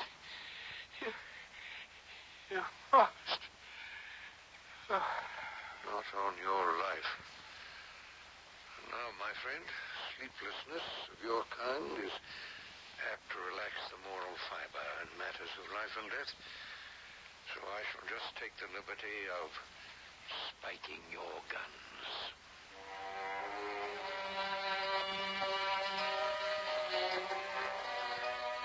For the British in India who lived and worked in outposts of civilization, life was arduous. The unrelenting heat was debilitating. The Indians, far from Bombay and Calcutta, were primitive. Life was temporary and cheap. To the credit of the British, they worked hard to improve the life of the natives, all the while trying hard to cling to their own more civilized ways. And sometimes they cracked up. I'll return shortly with that.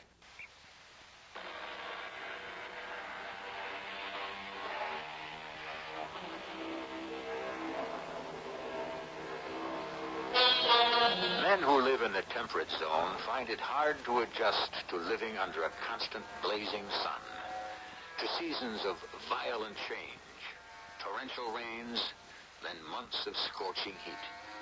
In time, it weakens a man and muddles his mind. His moral fiber weakens. He resents his isolation and may rebel against it by being abusive to those he came out to help. That undoubtedly is what happened to Hummel, whom the jungle seems to have driven near mad.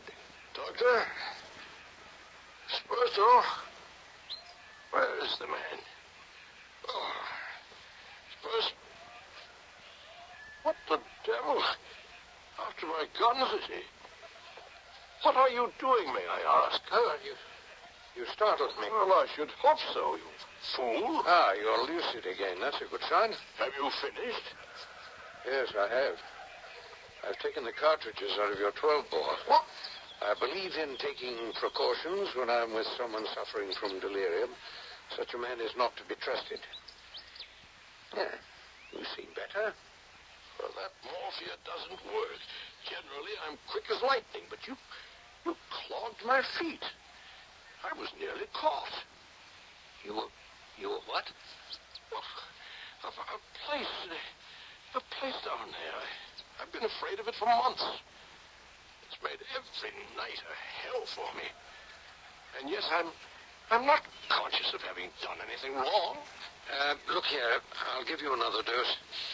We'll stop your nightmares. Now, tell me exactly what your trouble is. Then will you put me to sleep, Spersto? Put me quite to sleep? If you don't, I'll be caught and die. I'll die. Tell me.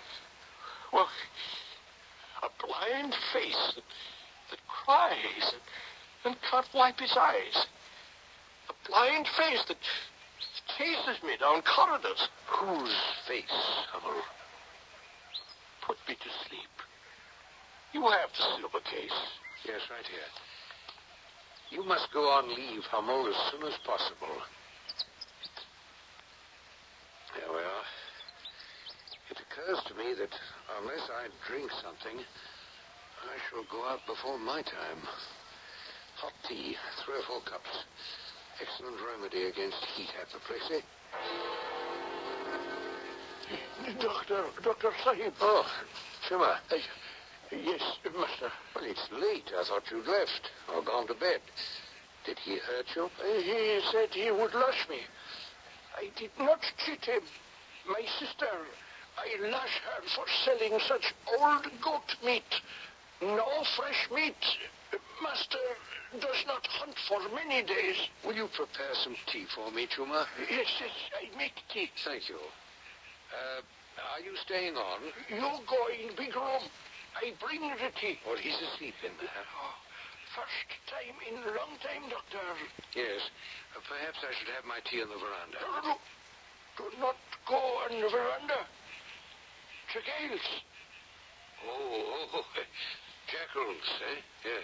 They come around? Oh, yes, master. Many jackals will come.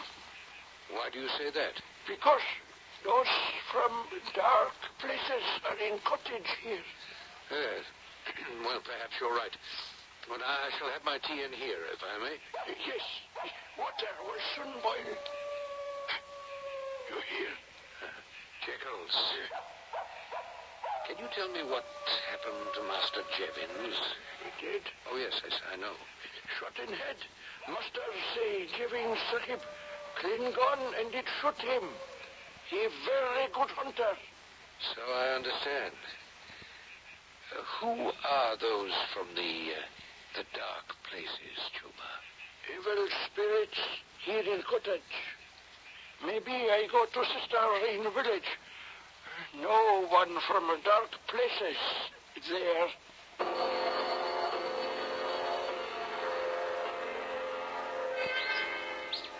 Oh. Good heavens, it's almost noon. Chuma? Yes, master. Yes. It's almost midday. Why didn't you awaken me? Doctor, say you sleep. Why are you cowering? Are you afraid of something? Hey, stay. But do not lash me, master. Lash you? Goat chops plenty tough, Sahib.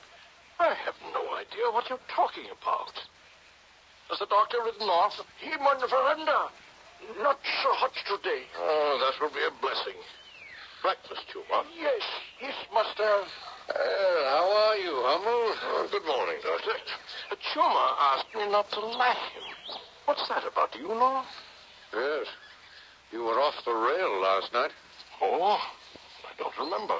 You must have had a touch of the sun. You behaved very badly.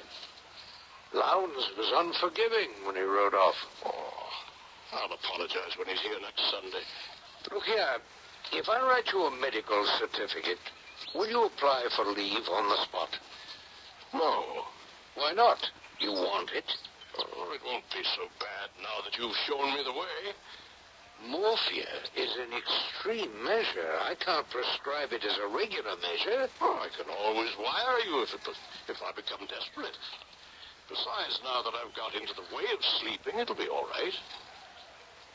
You wouldn't trust me with your silver case, would you? No. I feel a new man now, thanks to you, Spurster.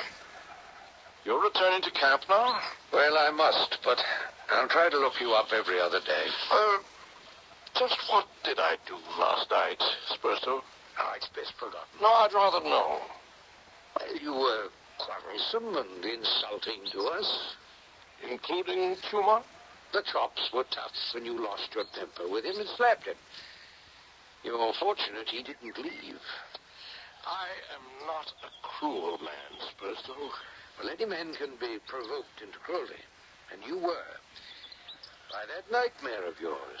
You must remember that. I'd much rather forget it. You should. Daylight is an antidote, and so is morphia. And so is sleep. Rely on a good night's sleep. Here's your horse. Come on now. Well, goodbye, Hummel. And do stay indoors. The heat's beginning to build up. Heat? This insufferable heat. What in heaven's name is that? Again. I saw it once before when I was suffering from overwork. Tuma? Tuma? Yes, master, yes. Oh, master, you come out of sun, see it? Look there, huh?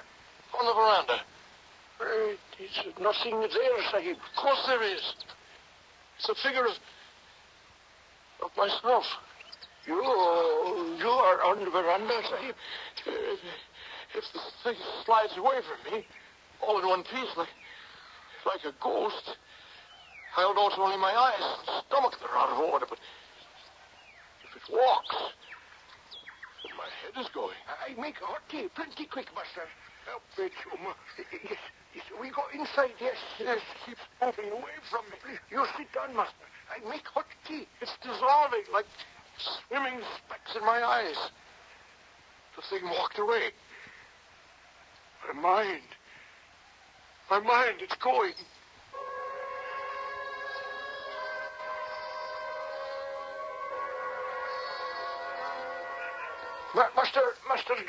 Master Doctor. What are you doing here, Tuma?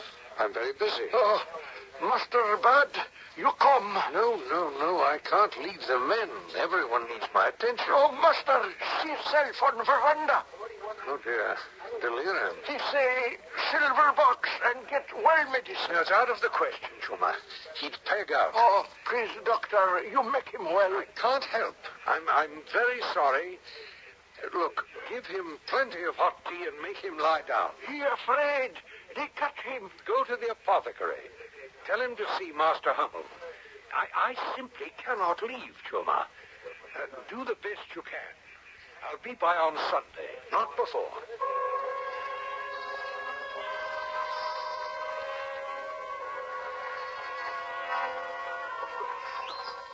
Spurster? Only Chuma, Master. Oh, where's the doctor? No, he not come. Coolie, sick. Doctor cannot leave. He come, he say, by end of week. I go to apothecary. He say he not come. I'll have his bloody throat, the swine.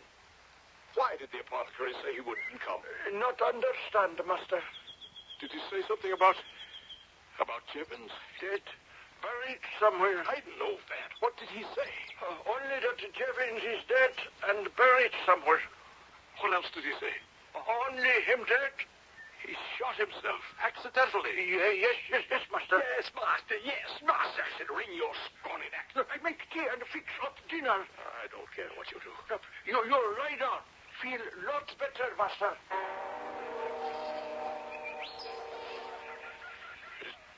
It's walking through the room. I am walking through the room. I see it walking away with its back to me.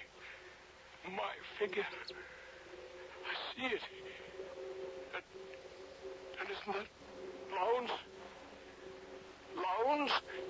Jevons, as I recall, was a good man with a rifle. Oh, yes. Quite expert. Does a man who is good with arms accidentally kill himself? Oh, yes. Yes, accidentally. But he wanted to write a report stating that it was suicide. I remember saying so to you and Spurstow. You overruled him? Well, there was no evidence to prove suicide. Did you quarrel with the apothecary? I'm in charge of this section of the railroad line. What you say is law. In a sense, yes. I am the law. You discovered the body? Yes. I and his houseboy. You saw Jevons the week before. He appeared in good health. The onset of fever and cholera can be swift. He suffered from cholera? He was dead. But the symptoms? No determination was made. The apothecary must have had an opinion. You'll have to ask him. There was no autopsy. Out here, that's rare. Men go out like flies. Why are you asking me all these questions, Lowndes? Last Sunday, you acted very strange. I haven't slept for a long time. Yes. That could explain it. It walked through this room. The figure of me. As if I'd stepped out of my body. It walked past me. And then it walked out. Oh, my eyes. Spots darting around in my eyes. Oh, I can't bear it much longer. Spurstow, I need you. Chuma! Help me! I come with G, Master. I come with G. Chuma, I'm frightened. No, Master. You stay out of shot. I can't run fast enough. Mr. Lowndes is chasing me. Tell him not to chase me. Tell him. Yes, Master. Yes, I can't run any faster. My feet are heavy. I'm afraid, Chuma. Please, you lie down, Master. You sleep. I can't sleep. When I try, it runs after me. Master Lowndes, not here. Not Lowndes? Who said anything about Lowndes? Not Lowndes. There's some thing that chases me. Don't you understand? Yes, Master. Yes. Who is it? Do you know? Those from dark places, Master.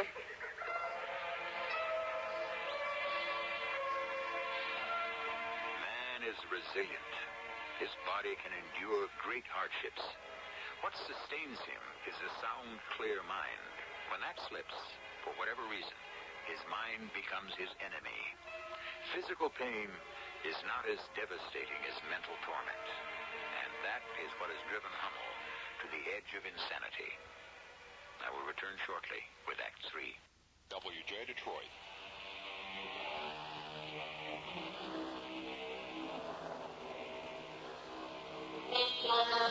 Rudyard Kipling was born in Bombay in 1865.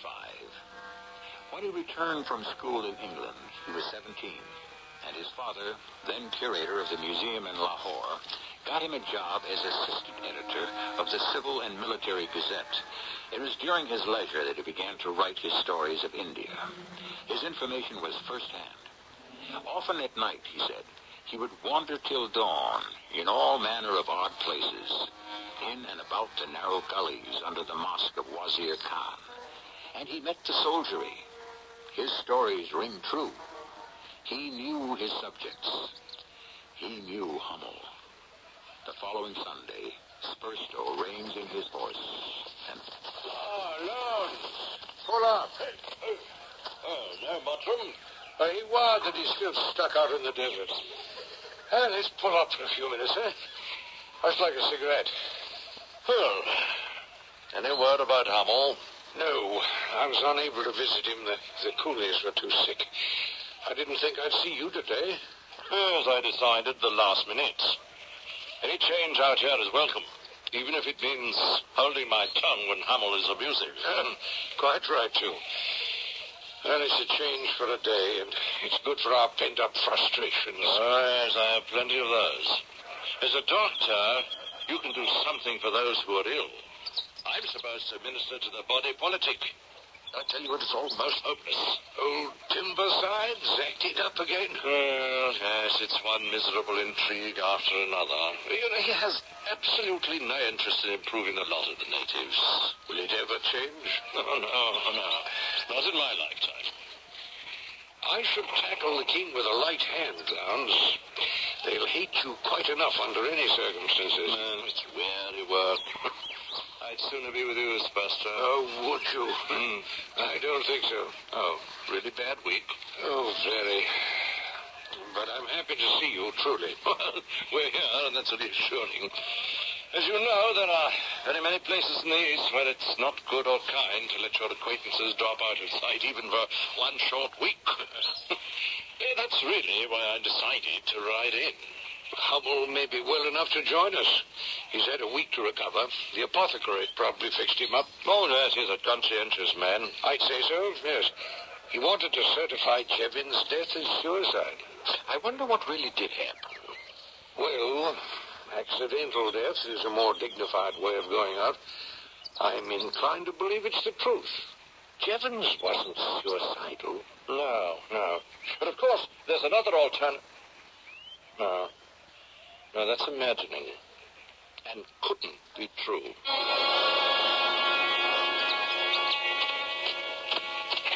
Hello, Chuma. You come in cottage, yes? Yes, of course. Something wrong here, Buster. Where's your master, Chuma? He descended to dark places. There he was caught, not able to escape with sufficient speed. Dead? You come. Yes, I'll have a look at him. He may be just asleep. Master Hummel, there on bed. Yes, he's dead. Poor chap. How long, Buster? Well, the body's still warm. A few hours. Cholera? No. He had fever, and he was being ridden by a nightmare. And it pursued him in the dark places. What kind of nonsense is that? He was afraid to fall asleep. That's about all I can tell you, Lance. That night I spent with him, very trying, by the way. He told me that a blind face that cries and cannot wipe its eyes, a blind face chased him down corridors. I suspect that his years out here, the remorseless heat, the unrewarding work building the rail line, poor food, all of those began to affect his mind. Yes. His mind was wandering, but dark places? No, that's superstitious and ignorant. Well, to us, it's not to the natives. You heard Chuma. He also told me that there were evil spirits in the cottage. Oh, what rubbish. Look at Hummel's eyes. Good Lord. Shut his eyelids, Buster. I can see hell in those eyes. Shut them, I implore you. Chuma. Yes, Doctor. When did your master go to bed? 11 or 12. He was well then? How should you know? No, he was not ill. He did not sleep for 3 nights. This I know. I see him walking much, very late in the night. What do you think, Chuma? He descended into dark places. He not able to escape with sufficient speed. Go out and prepare the seals to be set on the Sahib's property. I tell other servants to stay away until you reckon tale of Sahib's property. They are all thieves, and they would steal. Oh, what did he die of, Buster? As far as I can make out, he died from, anything. Stoppage of the heart's action. Heat apoplexy. Or some other visitation. Well, he certainly was scared to death. Look at those eyes. No, I cover up the face. Is there any fear on earth that can turn a man into that likeness? It is ghastly. Please, Spurstow, cover it up. No fear on earth. Well, it'll take a half a day to knock together any sort of coffin. Tell the coolies to break ground next to Jevin's grave. Yes, I'll see to it at once. I have set seals on master's property. Good man, Juma, thank you. Evil spirits, Sahib, have been in cottage. They have gone now. From which I infer that they have made their way into Hummel and will be buried with him. Do you want tea and food, Doctor? You have come a long way. Tea, yes, please. No food. I have no appetite, Juma. What happens to you? Maybe Sahib who takes master's place, he will keep me on. Otherwise, I return to my sister in the village. Excuse, please. What is that? Hey? Oh, this, a camera. Yes, it is black box. Yes, it takes pictures. I go to boil water for tea. I think you should go veranda. I serve you there. I really wonder, could I capture that on film?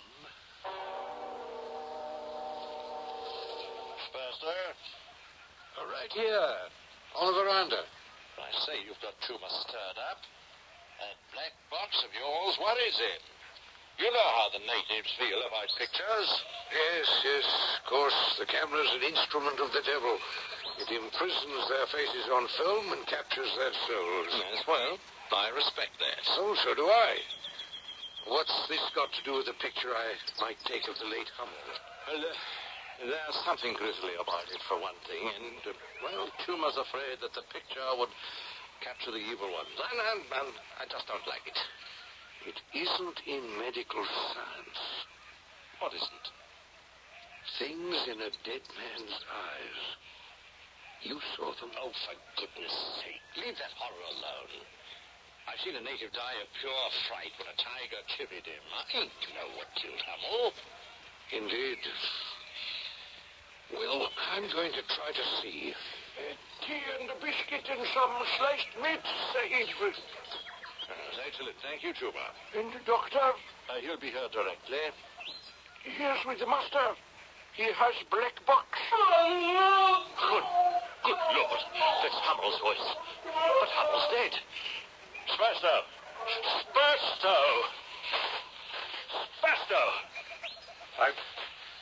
I'm all right. Yes, I heard. Yes. You took a picture. Oh, it was impossible, of course. What will it look like? I destroyed the film. There was nothing to photograph. And you smashed the camera. I didn't.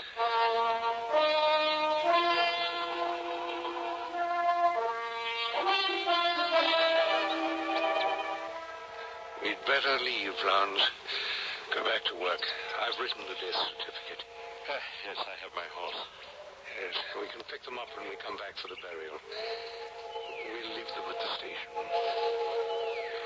Did you take a picture? I told you it was impossible. That's a lie. Just what did happen? I distinctly heard Hummel shriek as if he were being burned in hell. I really don't remember any part of it. I don't believe you. My dear fellow, let's forget it, shall we? We're in such a state now that we'd believe anything. Was it Jevons? I beg your pardon. Do you believe that Jevons died accidentally? Or was it suicide? Well, we have Hummel's report about that. Jevons fumbled the trigger on his gun. There is an alternative, isn't there?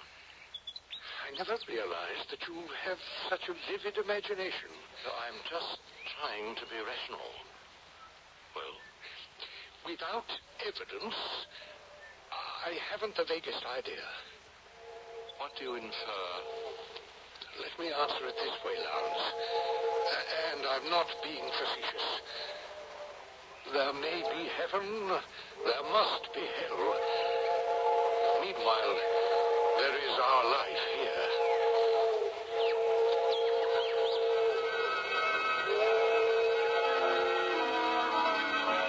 Lowndes had made up his mind. The death of the job contractor, Jevons, broke Hummel's spirit and mind because Hummel murdered him. But did he? Death was certified as accidental. Was it? No one will ever know. And Kipling leaves it up to us to reach our own conclusion. The one fact we have is that Hummel's deterioration followed soon after Jevons died. That preyed on Hummel's mind. He couldn't sleep. He was pursued by a thing with a blind face, and it caught up with him. I'll be back shortly.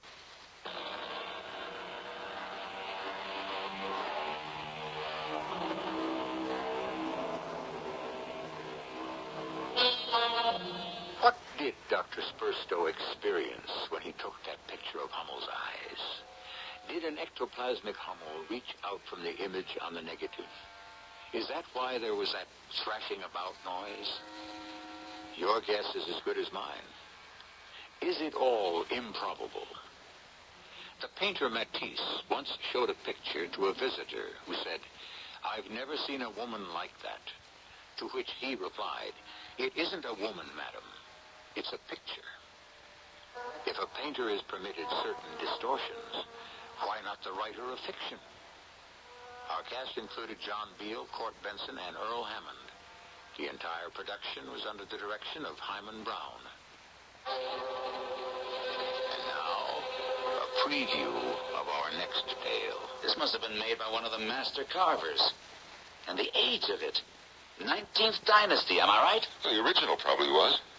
This 5'5" statue is a copy? Yeah, from the Edwards collection. Even copies aren't cheap. I don't know what to tell you, Ramsey. It's a physical impossibility for this statue to move. You must have imagined it. I didn't. I tell you, it's physical. Now, Mystery Theater.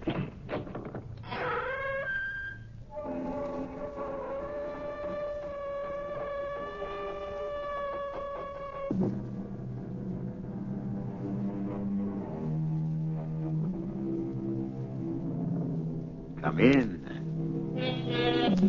Welcome. I'm E.G. Marshall, Chamberlain in this court of the mysterious and the macabre. The act of trust seems to get short shrift from the poets, the philosophers, and even the prophets. An early American sage warns us to trust everybody but cut the cards. The book tells us, put not your trust in princes. Very well and very good, but you have to trust somebody. Can anyone go all the way through this life without trusting another human being? What is it you want me to do? Show me how to use this. That's a revolver. Exactly. Where did you get it? I don't think that's important. I don't think I should help you to... Well, if you don't, I'll probably kill myself trying to figure it out. But you don't need a revolver. I feel safer with it in the house. Ted is away so much. Well, you flick out the cylinder. Mm-hmm. And you insert the shells into these chambers. I see.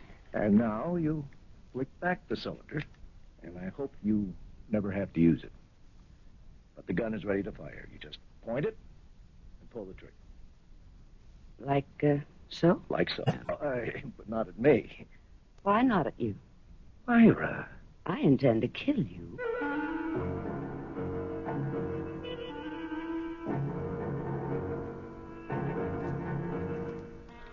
Our mystery drama, Can You Trust Your Husband?, was written especially for the Mystery Theater by Sam Dan and stars Joan Lovejoy and Mandel Kramer.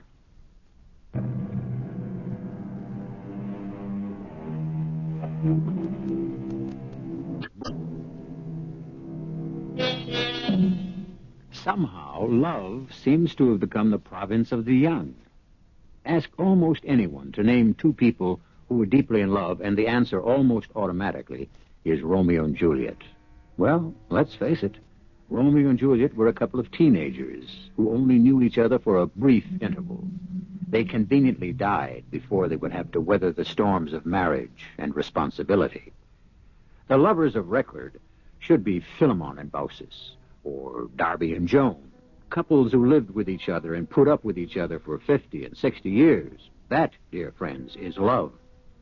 All this is by way of introduction to the Mallards, Ted and Myra, married 25 years. And as far as we know, there's never been an argument or even a harsh word. It's all been one long, beautiful honeymoon, as far as we know. Let our story begin late one autumn evening as the doorbell rings in their comfortable, well-appointed apartment. Just a minute. You'll have to wait, Ted. Next time, carry your keys. Oh, Bert. Did I wake you, Myra? No, I never can sleep while Ted's awake. Come on in. Thanks. Ted isn't home yet. I guess his plane was late. Why, yes, it was. Oh, I knew it. But what? Well, Well? Something's wrong. Well... Bert, what are you trying to tell me? Well, whatever it is, I guess I'm not doing a very good job of it. It's Ted. Yes, it's about Ted. Something's happened to him. The plane. Oh, now, Myra, just a minute. I've been listening to the radio all night. I haven't heard anything about a plane. No, it isn't the plane. Then what is it? The plane landed more than 3 hours ago. Bert, tell me what's happened to Ted. Well, I'm trying to. It's not easy. Do you know where he is? He's in jail. Jail? Why? What for? I said it's not easy. I'm not sure. He was arrested as he came through customs. Tell me why. Well, I suppose for smuggling. Smuggling? Oh, that's impossible. There has to be a mistake. Oh, I'm sure of it. We have to get hold of Arthur Kremen. I already did. Or doesn't he practice that kind of law? He'll get someone else if he can't handle it. Handle what? Well, all I know is Ted called me, and they allowed him one phone call. Please, Bert, get to it. Well, he said, Bert, I'm being accused of smuggling. Call Arthur, and then tell Myra. But what is he accused of smuggling? Heroin or cocaine. I'm not sure. But that's ridiculous. How could Ted possibly be involved in anything like that? They found it in his attaché case. But it's all a mistake, a terrible mistake. Or else it's a joke. A very bad joke.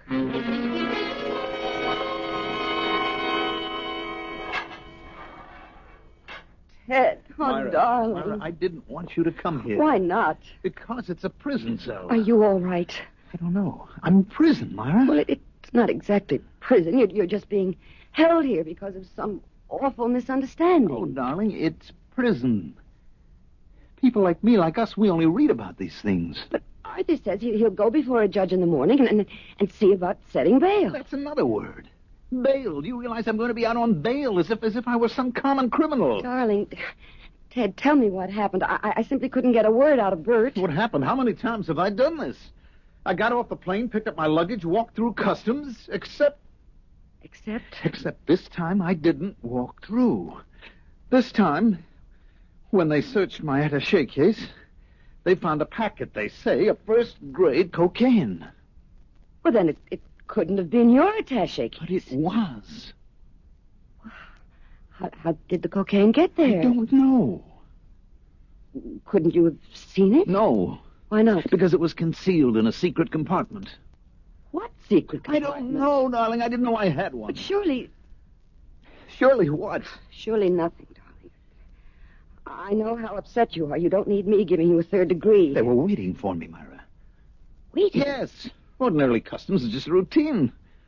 This time there were 3 or 4 of them out there. They emptied the papers out of my case. One of them had some kind of a screwdriver, and he... You mean that they actually expected to find something? Yes. And then there was this cellophane, or I think they call it glassine, a packet just filled with powder.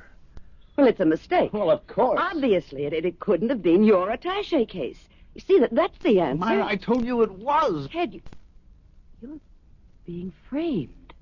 That's the only thing that makes any sense. But why? Because I travel regularly between New York and London on legitimate business. I'd make an ideal courier. Somebody's been using you. People, a gang that's involved in smuggling, that they watch for regular travelers. I know it sounds crazy, but they managed to get hold of your bag somehow. I don't know what's going to happen now, Myra. Well, I know what's going to happen. Tomorrow, the mistake or whatever it is will be straightened out. I don't know if it ever can be straightened out completely. Ted, what are you saying? You're innocent. Am I innocent? You know it, and I know it, but what about the rest of the world? Don't forget this will be in all the papers. But it's so obviously a frame-up. To whom? Myra, there are people who actually believe that if a person isn't guilty, he'd never have been arrested in the first place. Ted, that's crazy. Of course it is, but that's what's out there. But everyone knows that you're an honest, hard-working, ethical man. In the minds of so many people, there will be a nagging little nasty suspicion. Could he really have been involved? Well, this is going to be a good way of finding out who your friends really are. Suddenly I feel as if I'm part of another world, Myra, a world you and I never knew. It's no longer our logical, well-ordered universe. All of a sudden, I'm a criminal. Darling, you're not. I'm in a cage, deprived of my freedom. Look at them, the rest of them, as you leave here. The thugs, the hoodlums, the thieves. I'm one of them. Ted. Look at them as you leave, because I can't leave. I have to stay. Darling, not for long. Myra, you've got to get me out. The shame of this. The disgrace. I can't stand it.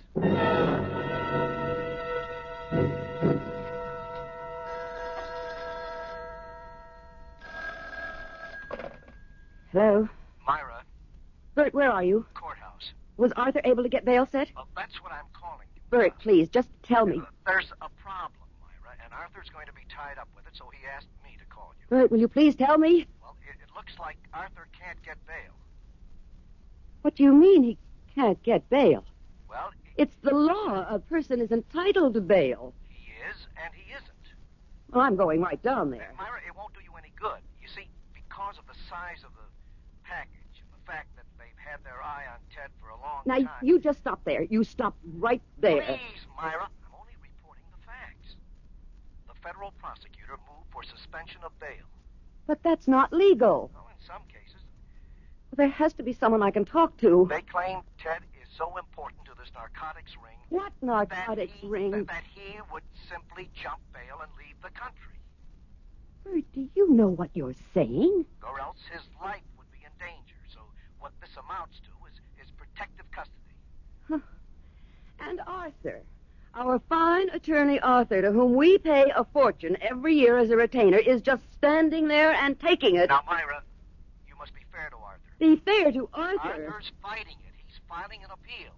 He's going to a higher court, but it has to take time. Time? Well, a couple of days, a week. Bert, I have to hang up now. Now, you just relax, Myra. Everyone's doing their absolute best. I'll talk to you soon. Okay, goodbye. All right.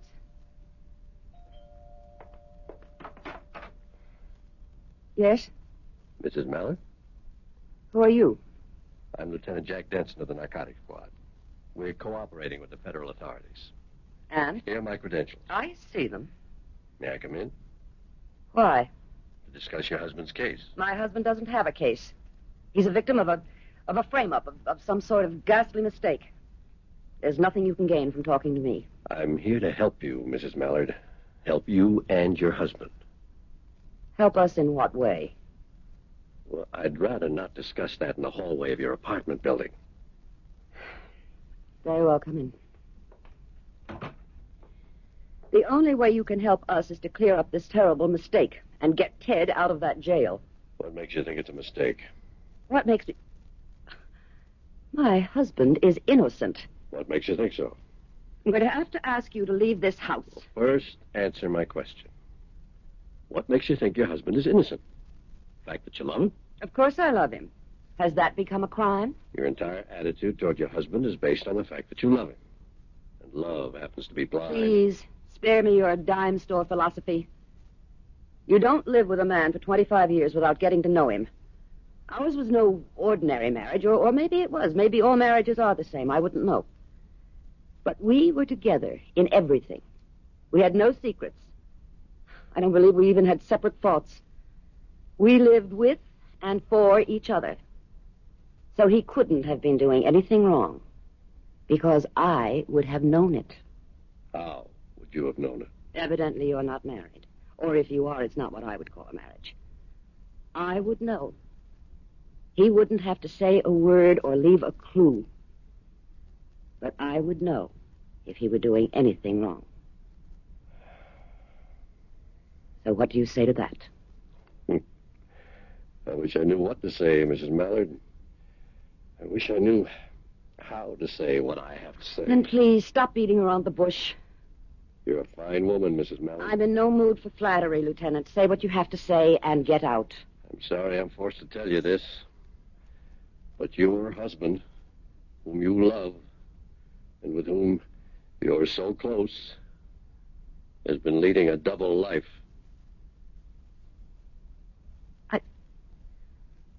I don't believe that. It can't be true. I'm sorry, Mrs. Mallard. We have proof.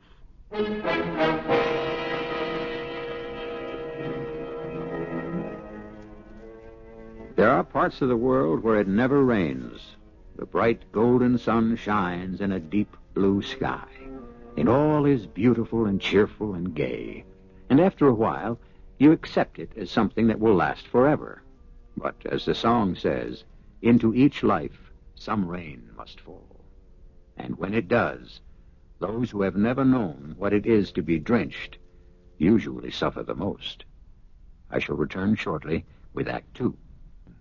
To the Mystery Theater on WABC.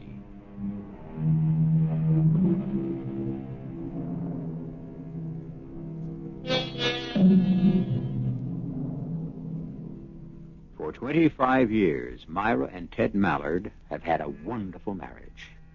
Myra and Ted could communicate without speaking, read each other's thoughts, share each other's feelings. Well, possibly this hasn't been completely so. For here is Myra being confronted with the charge that Ted has been living a complete life away from her, a life that is of interest to the police. I challenge you to present your proof, Lieutenant. We've been watching Ted for a long time. He makes regular trips. He makes regular trips to London on legitimate business. Of course. Ted had an opportunity to open a branch office in London, and he goes there to supervise. And it's an excellent cover. Cover? His presence is necessary. According to the annual report of your husband's company, that London operation is losing money. Ted has faith in it. But you can excuse our being skeptical. And what right do you have to arrest a man on skepticism? None at all. But it goes deeper. I'm not interested. I can see the nature of your so-called proof. I want you to help your husband. Why should you care? By helping him, you help us. Mrs. Mallard, he won't talk. What does he have to talk about? Everything. Who his associates are, where they buy the drugs, where and to whom they sell, who is protecting them. But... Please, let me finish. You must convince him to talk. If he remains silent, he'll spend the rest of his life in jail. But he hasn't done anything. Please, Mrs. Mallard, we're beyond all that. Now, you must convince him to cooperate. That way he can get a substantial reduction in his sentence. What sentence? He'll be tried and he'll be sentenced. We have proof. You keep saying you have proof. And all you've got is the packet you found in his attaché case, and that could have been planted there. It could have been, but it wasn't. Well, I won't be intimidated. If we have to fight, we'll fight. Ted is 47 years old. He has a spotless reputation. He's never done anything wrong. The jury will simply refuse to believe that he could be a member of a dope ring. Did you ever hear of a woman named Jenny Saunders? Jenny Saunders? I don't believe so. I'll do some things that are not exactly in the book. If you promise to say nothing, I'll take you to her apartment. Well, why would I want to go there? Because the two of you have something in common.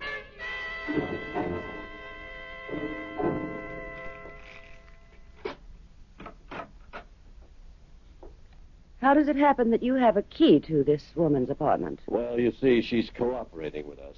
And when I said I might want to bring you here, she felt it best not to be present. Why? Out of respect, I suppose, for your feelings. What do you think of the place? Well, it's nice enough, but why have you... Wait a minute. That's Ted's picture. Yep, that's Ted's picture. What's Ted's picture doing here? You'll find some of Ted's clothing in the closet also. Oh no. Oh, no, what? You won't get away with this. I see what this is for. It's a frame-up to build your case. You're planting his things in this apartment. You're making serious charges, Mrs. Mallard, and I can understand how you feel, but Ted was here. He spent time here. I defy you to prove that. We have witnesses. People have seen him here. Well, they can. They can all be part of this plot. Which plot? Mrs. Mallard, why should we want to frame your husband? I don't know. To make an arrest, to create an impression you're cracking down on drugs? Why pick on Ted Mallard? Why construct this elaborate framework? I won't believe it. That means you refuse to believe it. Mrs. Mallard, let's accept your argument for a moment. The drugs could have been planted in the attaché case. Then you admit... For the sake of argument. Okay. Then we could have gone to the trouble of setting up the apartment, the witness, the girl. But you tell me one thing. How do you explain your husband's fingerprints? What fingerprints? His fingerprints are all over the place. I know it's very hard for you, Mrs. Mallard. I suppose you have to look at your whole life now from another perspective. And maybe, faced with all this, you won't even want to help him. Please.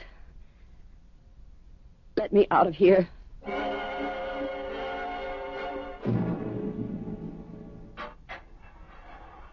Myra, where were you? I thought you'd be here earlier. Arthur hasn't been able to do a thing. Now, should we get another lawyer? I can't believe a thing like this could happen. Tell me about Jenny Saunders. Who? Jenny Saunders. Jenny? What about Jenny Saunders? That's what I'm asking you. I don't know any Jenny Saunders. You don't? No, of course not. Look, darling, we've got 1,000,001 important things to worry about. You don't know a Jenny Saunders. Myra, is somebody named Jenny Saunders somehow involved in everything that's happening? There's an apartment at 291 Fenimore Place. So, what about it? I was hoping you'd tell me what about it. Myra, what's wrong? Don't say nothing, because I can tell when something's bothering you. I didn't say nothing was wrong. Tell me about 291 Fenimore Place. I never heard of it. The police say they found your fingerprints all over it. Oh, well, I guess they would. Then you do know about 291 I wasn't Fenimore. thinking, darling. I have been there. Let me see. Often? Well, twice to install and then... Oh, let's see, was it 3 times? Anyway, I installed and then went back for some repairs, I guess. And I guess the police were checking every place that I ever visited. Well, why would you have been to 291 Fenimore? As a favor to Bert. Bert? Yes, he's got a friend. Jenny Saunders? I don't... Maybe that's her name. I never saw her. I never saw anyone in the apartment. Well, why did you go there in the first place? I'm telling you, darling, Bert asked me to install one of our special stereos for this good friend of his. You? Don't you have servicemen and technicians There to do were that kind some of thing? new things, and Bert said that it would be a big favor. And that's the only reason you ever went to 291 Fenimore Place? Well, of course. What other reason would I have?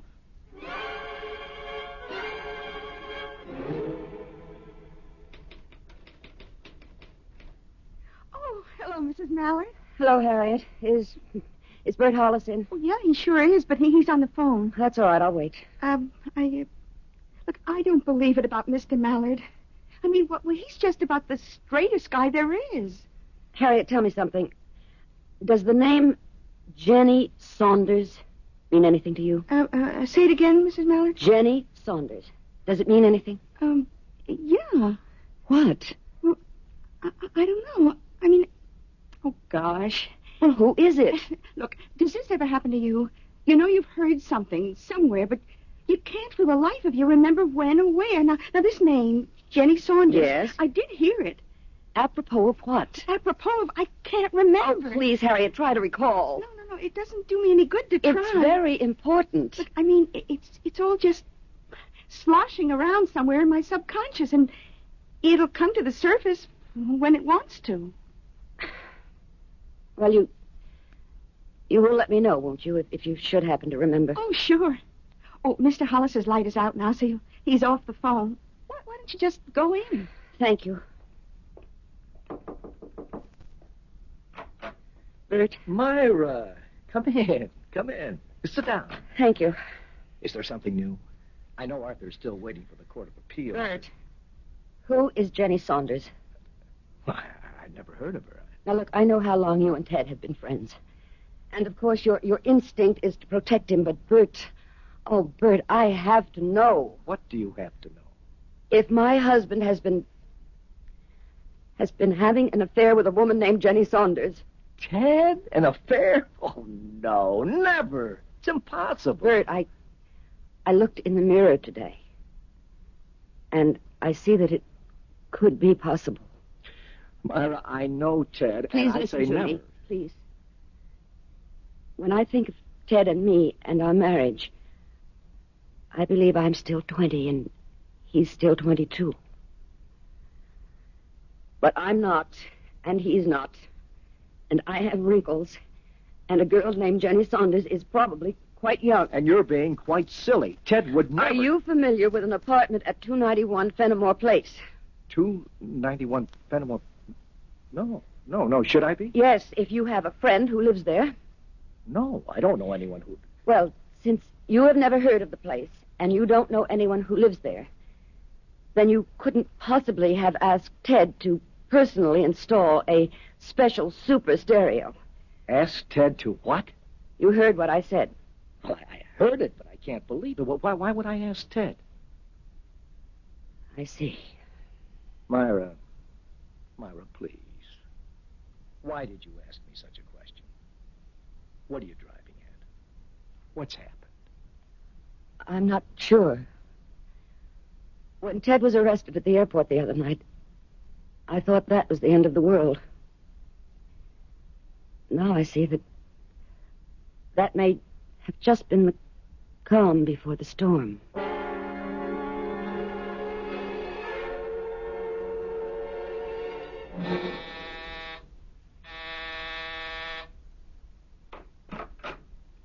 Yes?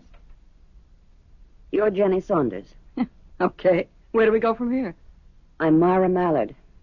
Well, come on in. Sit down. Thank you. Drink? I don't believe so. Well, what are we going to talk about? Is it true? It's true. I didn't think you'd be his type. When they start to hit 50, what's a type? Although you are quite pretty. If it makes you feel any better, he's still in love with you. Really? Then what was he doing here? I guess these fellows need excitement. He's in a jam, I hear. Yes. I will say he was fast with $1. He was good to me. The rent here goes for almost $300. And then he liked to go to the track. I never knew he had the slightest interest in... Oh, and he liked a game of cards. I told him the stakes were a little high. I never knew he could even play cards. Well, I tried to steer him clear of it. Thank you. But men, they do what they want to do. And so, well, the way I see it, he got in very deep to the loan sharks. And it's all tied into the rackets, you understand? So they said, look, here's how you can pay us back. And so he became a courier. You see it happen all the time. Legit business guys get themselves in hock, and the mob moves in. What are you looking for? You wouldn't happen to have a specially installed stereo, would you? Oh, no. I wish I did. Oh, thank you, Miss Saunders. Yeah. I'm glad you're friendly, Mrs. Mallard. A lot of wives, they'd throw a fit. But isn't it better to act civilized? Myra, what are you saying to me? What are you saying to me, Ted? I'm saying that I don't know a girl named Jenny Saunders. She lives at 291 Fenimore Place. You admit you went there. As a favor to Bert. Bert knows nothing about What do you mean he knows nothing about it? He asked me He to. didn't. He specifically asked. Myra, Bert came into my office a couple of months ago and asked me to do him this favor. But he didn't. Well, ask him. I did ask him. He knows nothing about it. And furthermore, I just had a visit with Jenny Saunders. Myra. I can see where she might be very exciting. Myra, listen to me. No, you listen to me.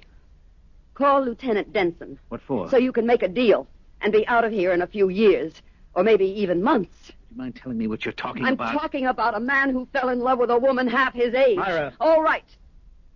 Let's say he became infatuated. And so he went through all of his money, got into debt, and was offered a way out, an illegal way out, and he was caught. Myra, do you believe this? Yes, Ted, I believe it. I don't see how it's possible not to believe it.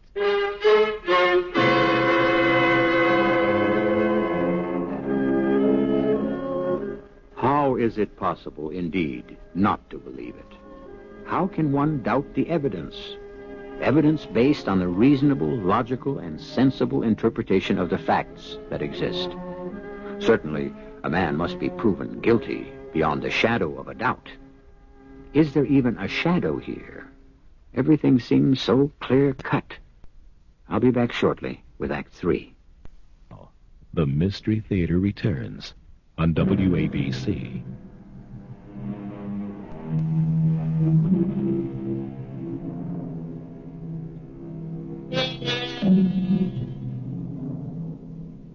Sometimes, if you repeat a story often enough, you'll come to believe it.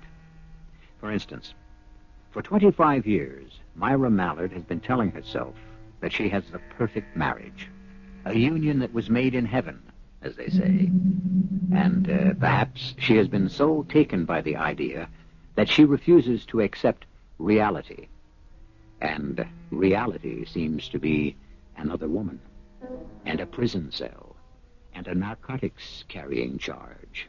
You're telling me I've been having an affair with another woman? I have met her. And I've been maintaining her? Yes. And the drain on my finances has driven me into becoming a member of a narcotics ring? Ted, these are facts. Well, I deny every one of them. But your fingerprints are all over that apartment. And I told you how they got there. Oh, Ted. I also told you something else. I told you this would never be straightened out. But that the very fact I've been arrested would scar me for the rest of my life. Ted, that there'll always be a nagging doubt in people's minds. Well, what can I expect from strangers when my own wife believes I'm guilty?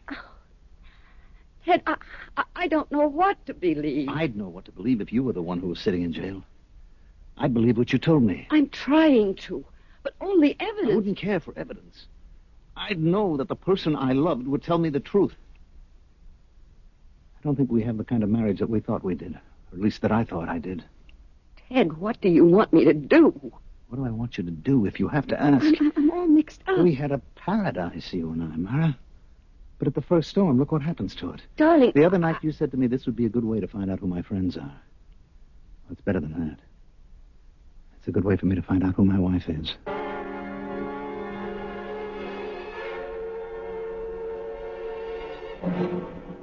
Well, Mrs. Mallard, have you thought it over? Yes, Lieutenant Denson, I have. And have you decided to help your husband? Yes? I'm going to do everything I can. Fine. Then I can expect you to cooperate with us. Oh, I will. That is, if you agree to cooperate with me. Certainly. What would you like me to do? Find the man who's really guilty. Mrs. Mallard, is it possible we are back to ground zero on this thing? We never left it. Ted is innocent. In the face of all the evidence, can you really believe that? Yes, I believe he is innocent. And I believe it because he says so. Ted Mallard cannot lie to me any more than I can lie to him. Mrs. Mallard, I would like you... I know what you'd like. You'd like me to look at the facts. But there are all kinds of facts, Lieutenant. You have yours, and I have mine. And what are yours? Mine is the fact that Ted and I are in love. Yes, for a moment, I panicked. I was frightened. Mrs. Mallard... It's no good, Lieutenant. I have 25 years supporting me. I know this is a blow to your pride. Let me tell you whom you should investigate. My husband's partner, Bert Hollis. Please, Mrs. Bert Mallard... is lying. He said he didn't ask Ted to install the stereo set at 291 Fenimore. Mrs. Mallard, you can't shift the blame conveniently. Why is Bert lying? That's the crux of the entire case. Bert was not caught with the narcotics. Bert was not maintaining a girl in that apartment. Please, Lieutenant, don't give me facts. Your facts. For once, try something else. Something else? Faith. believe somebody. Take a person's word. You once said, I was a very fine woman. All right. Would I lie? Isn't it possible that I'm telling the truth? I know you have a case. It's well constructed. But it's wrong. Mrs. Mallard, we know Ted is guilty. And I know Bert is lying, and I'm asking you to find out why. We have no reason to pursue that line of investigation. Perhaps you don't, but I do. And I'm going to pursue it. How? I don't know. What do I know about these kinds of things? But somebody has to help Ted. Must be wonderful to have a wife who simply won't face the facts. Oh, you're wrong, Lieutenant. I'm facing all the facts.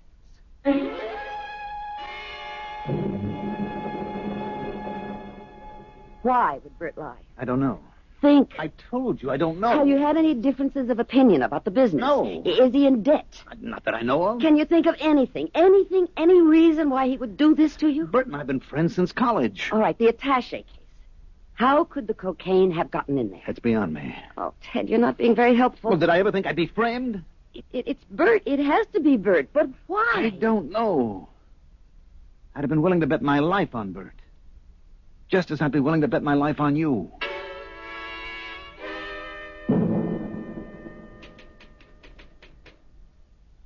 Oh, hi, Mrs. Mallard. Hello, Harriet. Anything new with Mr. Mallard? Well, we're hoping. Yeah. I've just come by to get some of Ted's things. Oh, that's Mr. Hollis's ring. He wants to give me some dictation. Look, if you'll be in Mr. Mallard's office for a few minutes, would you mind answering the phone? No, not at all. It's just that when Mr. Hollis dictates, he gets all confused if I have to stop and pick up the phone. Well, I'll be here for a while. Oh, thanks.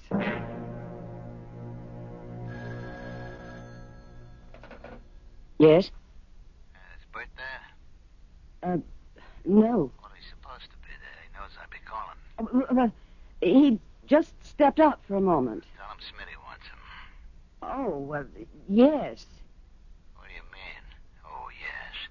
Well, I've heard Bert mention your name. Bert and I are, well, we're very close. There you are.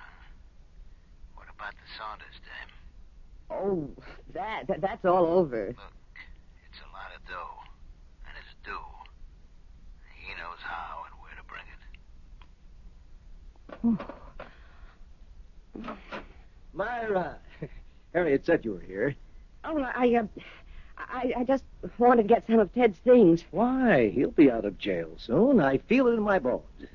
Do you? I know Ted. He couldn't do anything wrong. You're a good friend to him. I don't care what anyone says. I'll stick by him. Oh, thanks for covering the phone. I heard it ring. Oh, it was a wrong number. Oh, well, I hope everything will be okay with Mr. Mallard. Thank you, Harriet. If you're through in Mr. Mallard's office, maybe I'd better lock it. Well, why? Does Mr. Mallard usually keep it locked? Oh, no. That's his problem. He leaves everything lying around. Anybody could walk into his office and walk off with anything. Even his attaché case? Oh, sure. Although, why would anyone want to take his attaché case? Well, did you ever see anyone carrying his case? Did I? Well, I never thought to watch. Try to think. Hey, now that you mention it, it's funny. Now, when he left for London last week, I saw Mr. Hollis bring him the case. And Mr. Hollis said, "Hey, Ted, you left this in my office." Mm-hmm. That's what Mr. Hollis said. Mm-hmm. What did Mr. Mallard answer? I think he said, thanks, Bert. And that was all? Yeah. Oh, do you remember you asked me, did I know a Jenny Saunders? Yes. So that's where I heard her name. As they were saying goodbye, Mr. Hollis said, let me see, did you get everything squared away for my friend, Jenny Saunders? And Mr. Mallard answered, the stereo works just fine. There you are. You really forget nothing if you know how to make it come back.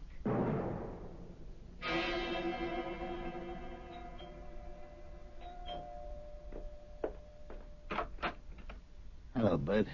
I'm on time. You got it? Yeah. Hand it over. I know 50 grand here. I know. Look, the agreement was 10 payments, 50 grand each. 50 is too big a sum to The hide. agreement, pal. I can fix the books for 25 maybe each month, but not for 50. Who cares about the books?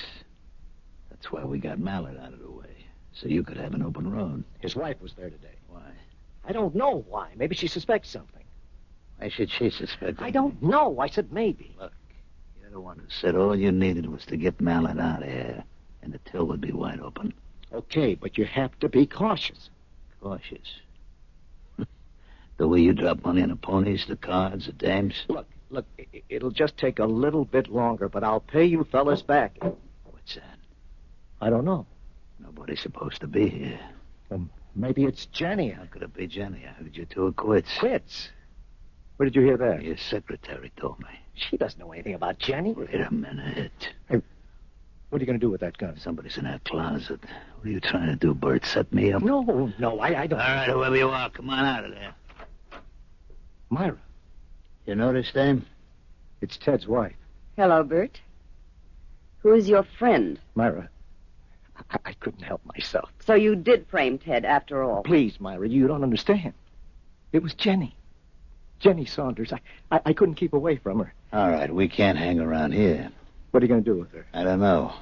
But something will occur to me. Move, sister. Why? What are you going to do to her?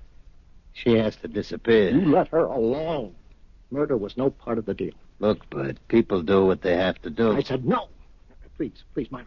Myra, if you promise not to... What can she promise? Myra, promise her... Ah, poor Bert. This character makes you betray your friend, loot your company, and now he'll kill you. Shut up, lady. Well, how else can it end? I think we'd better go for a little ride. No, I won't let you do it. My arm, No, you nut. What away. I said let go, Myra. You okay, Mr. Hollis? Me? Yes. Yes, I am. Lieutenant. Hey, Joe, get an ambulance. You may be able to save this other one's life. Lieutenant. What am I doing here? Yeah. Well, you can say whatever you like about science and facts and clues and evidence, but sometimes a good hunch has them all beat. You heard what they said? Yep, everything. I followed you because if you did happen to be right, you'd need help. I didn't mean to. I just kept getting in deeper and deeper. Thank you, Lieutenant. No, thank you for showing me what it can be like. What can be like? Marriage. I may even try it myself.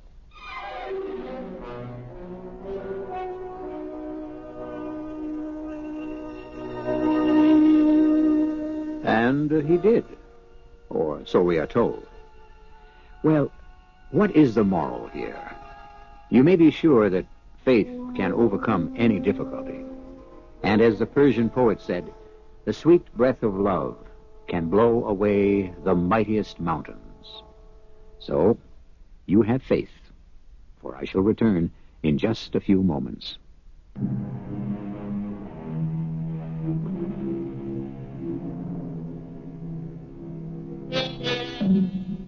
Love, like wine, they say, grows mellower, finer, tastier as time goes on.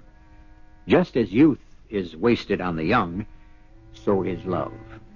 The heart has its reasons, and the more we attempt to probe and pry and weigh and analyze, the more we come to naught. Love is one of the two supreme passions. The other, of course, is murder, which is why we always try to give you liberal amounts of each, 7 times each week. Our cast included Joan Lovejoy, Mandel Kramer, Bryna Rayburn, Ken Harvey, and Sam Gray. The entire production was under the direction of Hyman Brown. This is E.G. Marshall inviting you to return to our Mystery Theater for another adventure